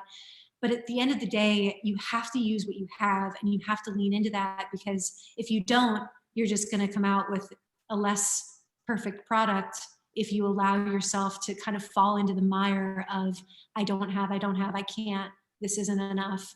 You have to lean into what you do have. And I do think that in moments where you've got a list of coverage that you can't possibly execute, sometimes when you're figuring that out to make your day, it ends up making the movie better, because you realize in the edit, you're like, I didn't need all of that coverage, or I just turned that into the one oneer in the movie that wasn't going to be a oneer, but now this is one of my favorite scenes. I think that would be my advice. Always lean into what you have, because as you progress, the budgets will get bigger and the cast will get bigger, and crews will be, it just, that progression is, you have to earn it, but you have to also, dig your heels in and kind of shoulder the burden of the difficulty along the way. For the folks in the group who don't know, a oneer is a scene you cover in one angle only. And I don't remember, were there any oneers in Black Beauty? No, there weren't. So Kelly has another question. Are there any other books you'd like to bring to life via film adaptations? Yes, I would love, I grew up with the Anne McCaffrey novels, The Dragon Riders of Pern. It's a sci-fi series where people, do you know them? Oh, right, they're amazing. I know. I've been tracking the options since before I knew I wanted to direct. I started tracking them when I was 18 in New York, and Warner Brothers has had the rights forever.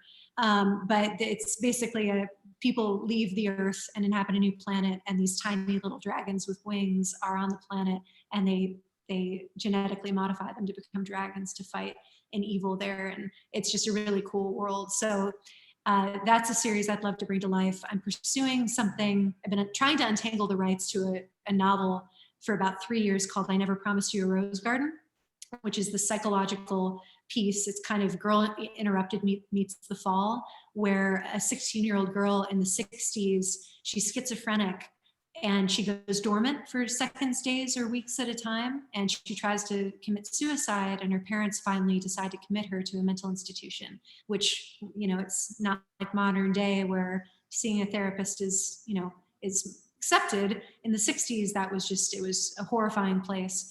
But her intelligence, her IQ is off the charts. So when she goes dormant, she's actually built this kingdom in her mind that she started building when she was a child.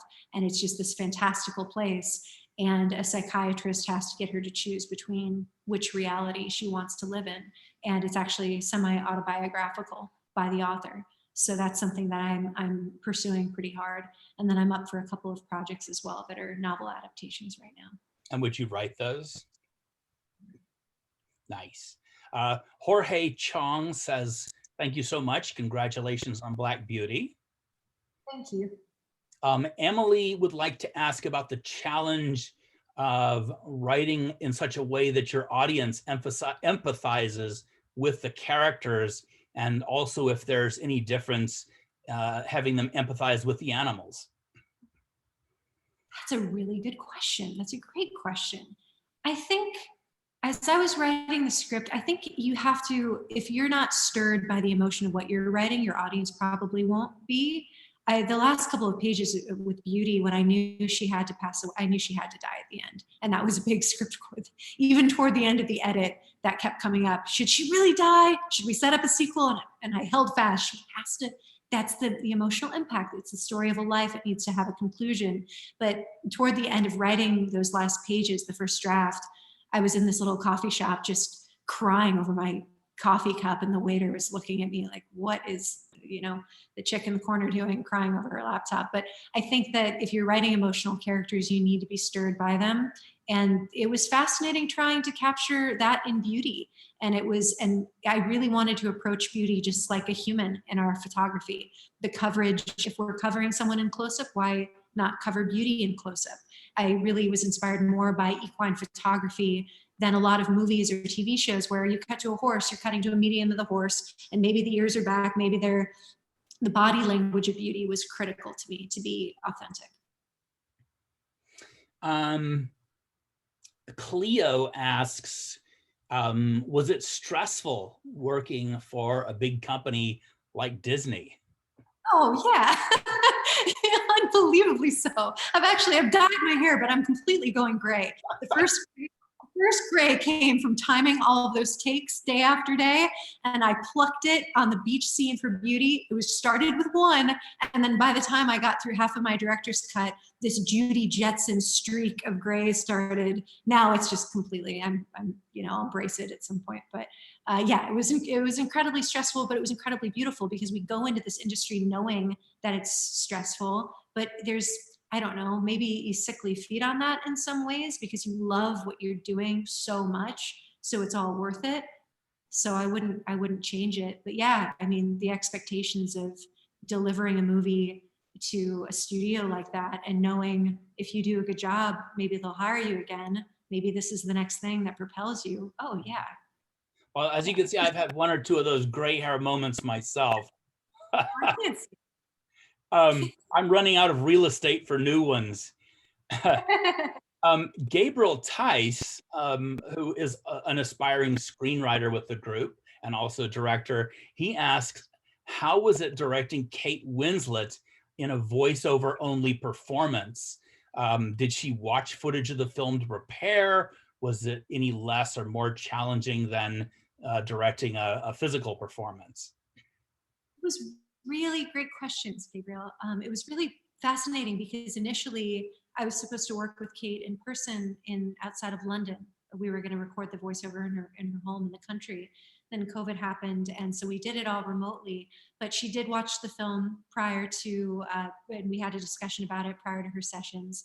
And it was just, I mean, again, that's somebody you admire so much. It's Kate Winslet.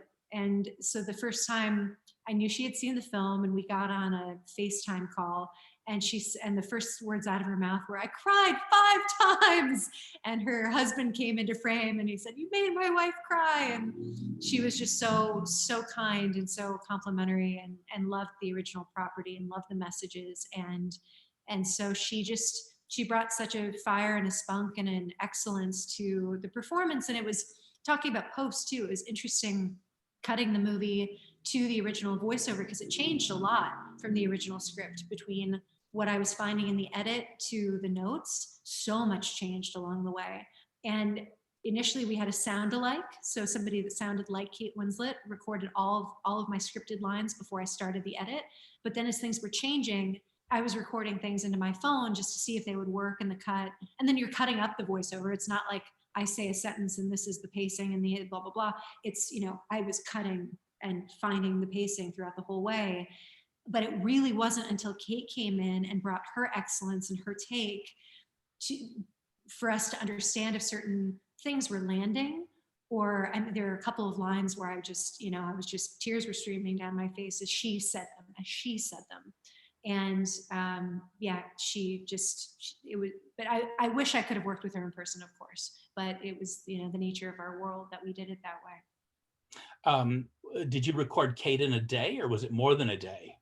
We had her we had 5 days. We used 3.5, 3 3/4. We had a lot of technical issues on our first day, so that ended up being a half day. and she was on London time. So all of her sessions, we were starting at, midnight or 1, 2, 3 a.m. It was all overnight stuff. Let's see here. Emily asks, what are the challenges of being a woman in the business and working with what I'm assuming would be predominantly male executives to hear your pitch for your films? I think our industry has changed a lot in the past 10, 12 years from when I first got started. To be completely candid, the first couple of crews I did work with, again, this isn't exclusive to everyone, but it was hard starting out, especially as a young filmmaker, and you don't know what you're doing when you're on your first set, even if you've read every book. I mean, you just don't. Everything is new and you're learning along the way. And in the very beginning, there were a couple of crew members that I'll never forget said, there were just a couple of nasty things said that I overheard. And I loved what I was doing, and I knew I loved it so much that I knew I wasn't going to allow them to let me not want to pursue it.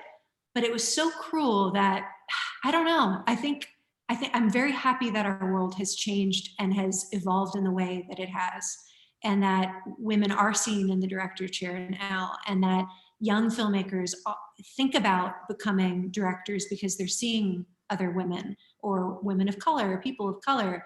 If you don't, I never saw myself as a director when I was growing up. I thought, I'm a writer. I like sitting in the corner and I like, coming up with stories. And I'm very soft spoken and kind that way, but I sure as shit will yell when I need to yell or put a foot down. But I think it's very wonderful that there is more representation now, and that just things have changed in a very good way. But yeah, it's hard. But on something like Black Beauty, man, I couldn't have been more fortunate for the people I got to work with for my first big one. If I had not gotten to work with Jeremy and Robert and Constantine giving me these huge opportunities, trusting me to edit my first feature. And I'll never forget, Constantine said to Jeremy, who again, big champion, they said, if this doesn't work out, this is on you. And he told me that. And I carried that throughout every day of the edit, knowing I couldn't let them down. And then, oh my God, then it's Disney. I can't let Disney down. But on the first big one, I got really lucky. And yeah, most of them were male executives, but everyone cared about the project so much that didn't ever come into the equation, really. A question I have that kind of comes off of that is, you want to talk a little bit about some of your mentors? I never had any, really. I always wanted one. I remember asking a female director 7 or 8 years ago. I came up to her really nervous after a panel at a film festival, and I'd been looking for a mentor for a while.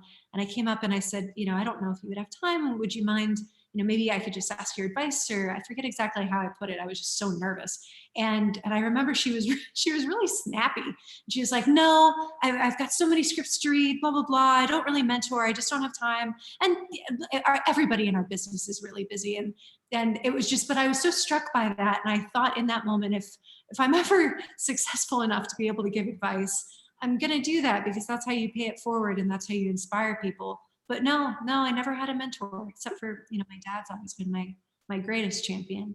That's wonderful. Do you have any mentees or Yeah, proteges? I do. I'm mentoring a young actor writer right now. I have been for the past couple years. Yeah. Kelly has another question. Who did the drawings of beauty that were in Joe's notebook? Because those were really nice. Beautiful. It was an artist in South Africa, and she did such a gorgeous job. And it was interesting. One of the notes that we had from Disney that was really difficult to figure out how to execute after we got back to Los Angeles, and they wanted more of Joe in the third act. And we did more. I put together, there's a dream sequence where Beauty is dreaming of Joe, but they wanted more Joe, but we couldn't film with Mackenzie because of insurance and COVID and all of these things. And so it was actually our producer, Robert, that came up with a great idea. He said, why don't we write a letter? Why don't we have a scene with Joe writing a letter? Do we have B-roll from Birtwick that would work? And I said, no, we don't, because now she's older Joe. But the idea of the letter that he had, and this is the beauty of collaboration, we started talking about, okay, what could we do to incorporate a letter? What we ended up doing, we used some of the footage of Jo in Central Park as if she's just gotten there. And then we shot the letter sequence, and that artist ended up doing the drawing of Beauty and Jo on the beach. And it's my hand writing the letter to Uncle John. And like, we did that in my living room with the DP, with the, it was camera and natural lighting. And I'm like wedged under the Alexa trying to write in a straight line. But the artist from South Africa, ended up sending those drawings from Cape Town for that. Magnificent. I have another question. Did any of the other cast or even your producing partners, did any of them have an attachment to the original novel from their childhood? Mackenzie really did. Yeah, everybody had read it. Mackenzie, most of all, and myself, of course. I'll never forget when we met for the first time, she had said, so I got the script and I got your letter. I write letters to every actor that we go to. And she said, I loved the novel so much. I told my mom, I'm going to go in my room and I'm going to close the door and I'm going to read the script and I hope it's good because it's Black Beauty. And she came out, she said, and I was crying and I said to my mom, yeah, it's good. So she had a really deep attachment to the book. And I think everybody that did was very conscious of what we were all trying to do to honor the original text. Tell me a little bit about the letters you write and how did that start, and what kind of things do you like to say? So, well, I take it back about a mentor. My dad's been my mentor because he told me from a young age, and it's crazy that Kate Winslet voiced Beauty, because when I was little, my dad told me, and I still have not asked Kate if this is true, and at some point I will, but he said for the role of Titanic, she wrote a letter and saying how much and why she wanted the role of Rose. And again, don't know if that's true or not, but I've carried that with me for a long time, that she would write a letter. And again, I was a young kid. I didn't know I wanted to be a filmmaker at that point, but my dad's story about Kate Winslet writing a letter to the director because she wanted a role translated into me writing. I always write a letter to actors, and it's very personal, and I try to keep it to a page. I probably spent 5 hours on Kate's letter. You just nitpick every single possible thing that you're doing. But I research and I watch every obscure thing that I can or I have time to watch, and try to pick out certain performances or different things to really elicit why I want that person in that role. That it's not just because you have value, not just because you're going to help our international sales or because you're on a short list that everybody has. That just making those letters very personal and being authentic. I never copy and paste, even if I'm saying kind of a similar thing about the movie synopsis or the emotion I want to bring. I always purposefully rewrite it, even if it comes out 80% the same way, because I feel like the flow of the authenticity to me is really important. Do you handwrite the letters? Do you type the letters? I type them, yeah. And then do you print them out or do you do emails? Well, usually the offers go through either the producers or the casting director. So yeah, so they forward them on. Wonderful. Okay, so let's see here. Eleanor Wells asks, what was it like closing the deal with Disney? Did you have any sense of imposter syndrome? If so, how did you deal with it? Oh, it was so, every week we thought Disney was going to close. Disney was going to close. Disney was going to close. And then as it kept getting drawn out, we kept thinking, is Disney going to close? And finally, when it did, it was just, I poured a big glass of wine and cheers with my family because it's Disney. I mean, it's Disney. You don't think that it's going to ever be. It was just surreal when that happened. But initially, I wasn't sure if certain things, certain elements like the roundup scene, for example, were going to stay and be as powerful as they are in the film. I wasn't sure if Disney would want to par back and kind of make those a little less, because it's quite sad when that happens, when you see the horses being chased. That was one of the few sections in the movie there were never any notes on. And those were the only pieces, this kind of the seriousness that I wasn't sure we might have to soften a little bit. And we didn't do any softening. We didn't soften in the stables at the end where Beauty is, kind of in that hellish place. None of that was, they really embraced that. And Disney ended up being really supportive of me talking about the wild horse issue in the press that I did, and because it is, at the end of the day, it's a controversial issue, and they ended up being, we were fortunate that we had executives that just really were passionate about the material and gave great notes. Fantastic.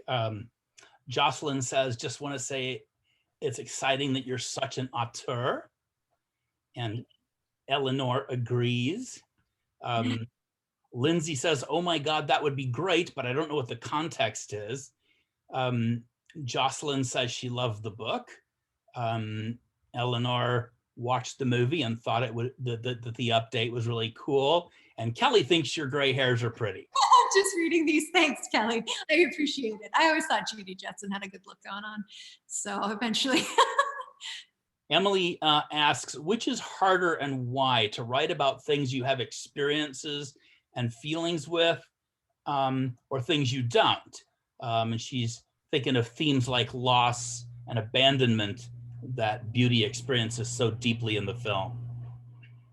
I think it swings. I really think it swings because obviously, you in some genres or some stories, you might have never been in some fantastical place or gone through a war or a battle, or seeing your horse friend walk off into the distance and knowing that they're never going to come back. But I think that you find the areas in your heart or your mind that you have experienced, and you try to draw those parallels the best that you can.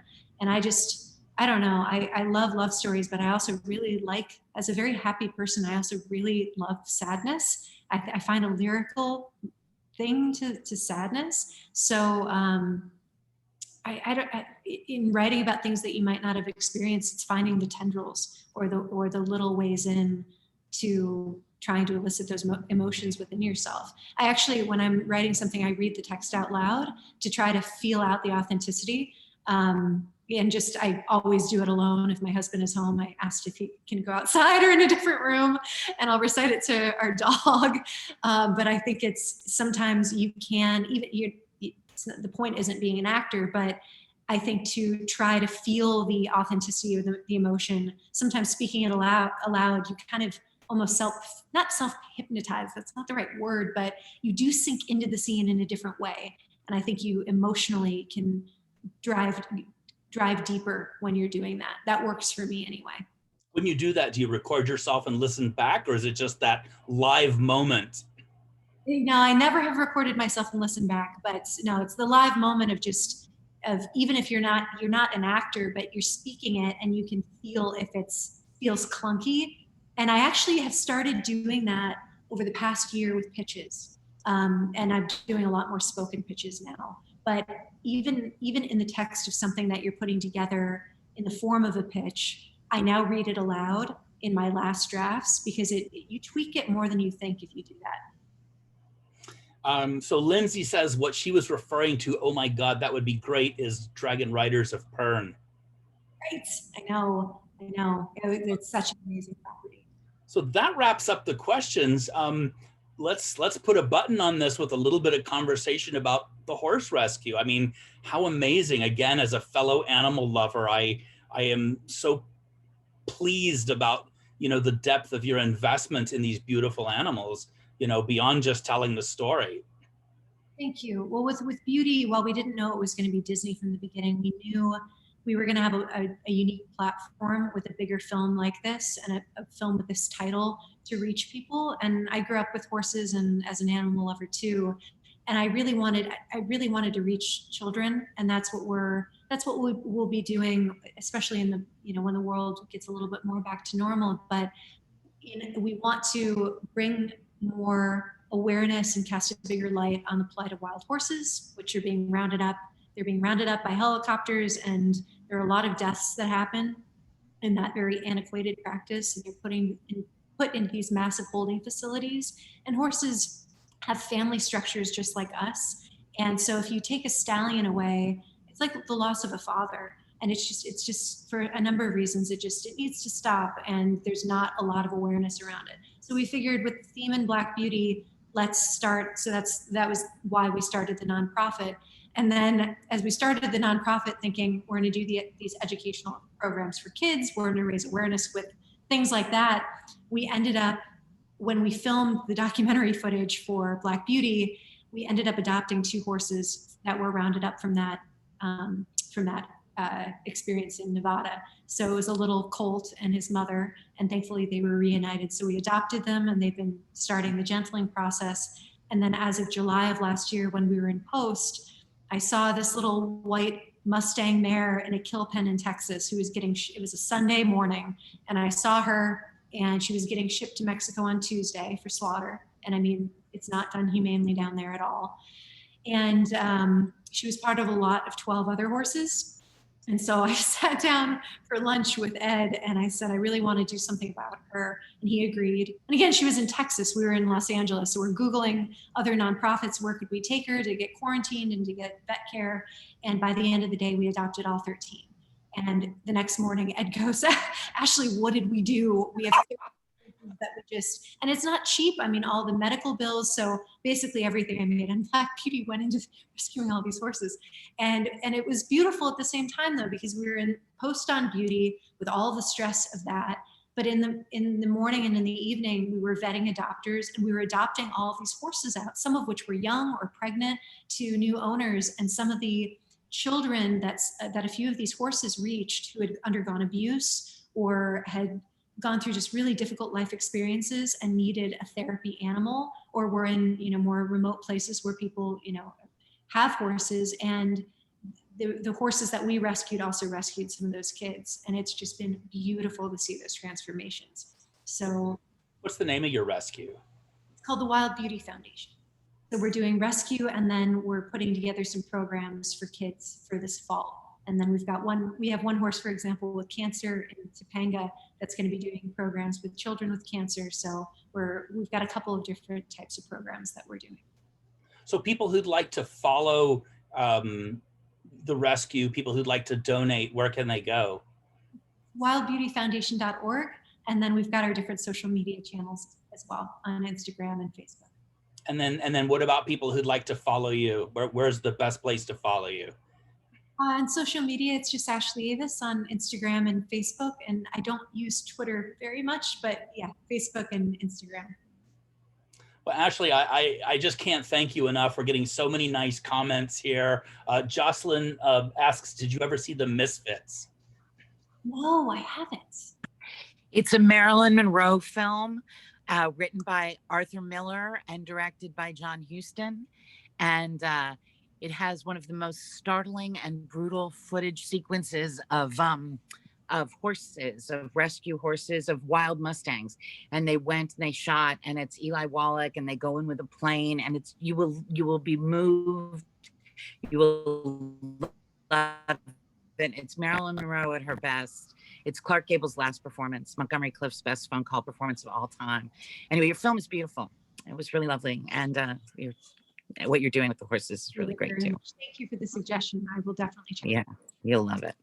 Thank you. I am going to save the rest of these comments so that we can wrap up. And again, Ashley, thank you so much. I mean, you're such a nice and warm and friendly person. You know, just my own experiences with you. I remember, you know, we just met on Facebook, and I reached out, and you had that nice lunch with me, and you know, you've always just been so friendly and open, and I couldn't be happier for you. You know, you so worked hard for this, and you deserve it. And what a wonderful, high profile, beautiful film, you know, to launch your career to the next level with. Thank you.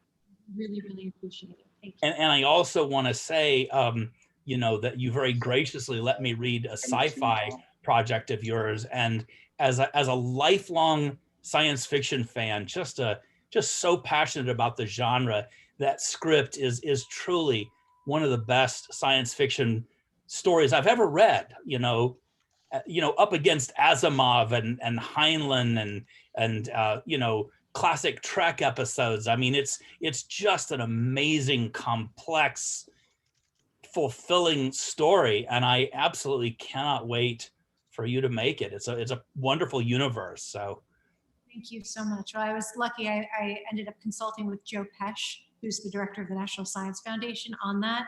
To get to be in a room with an astrophysicist talking about the multiverse was just, I felt like a fifth grader trying to chat with him about the ideas of this script is about a generational ship where people have to live, work, and die to get to another planet, and everything that comes along with that. But yeah, that's a fun one. I might write that as a novel, actually, if I can't get it off the ground as a TV series. So we'll see. But I love that project. I'm glad you resonated with it. Do you have any closing thoughts or words of advice for these young, eager people who are following on your coattails? Yeah, I think the word that I always come back to is fearless. Be fearless. Even if you're soft-spoken, be fearless. Even if you're in a situation where everything is going wrong, just you drive forward. And it sounds maybe simple, but you've got to work really hard. You've got to hit the pavement. You've got to go on LinkedIn or go on, politely stalk people. Don't be afraid to send an email if you have a reason to. Go after the agents and the managers, but have a reason to build up your portfolio, do as much as you can. If you have the opportunity to shoot something and you've got gear sitting around for a day or two, go shoot a spec to round out your portfolio or just to develop your style. It's, always working and trying to use and leverage every opportunity. Thank you so much again. And, I know we'll be seeing more of you, and can't wait to see what you make next. Thank you, guys. Thank you for the great questions. This was really lovely. And yes, I've got a Japanese version of National Velvet, that's an original that I also might write as a book. We'll see. Thanks, everybody. Good night. Thank you. Bye-bye.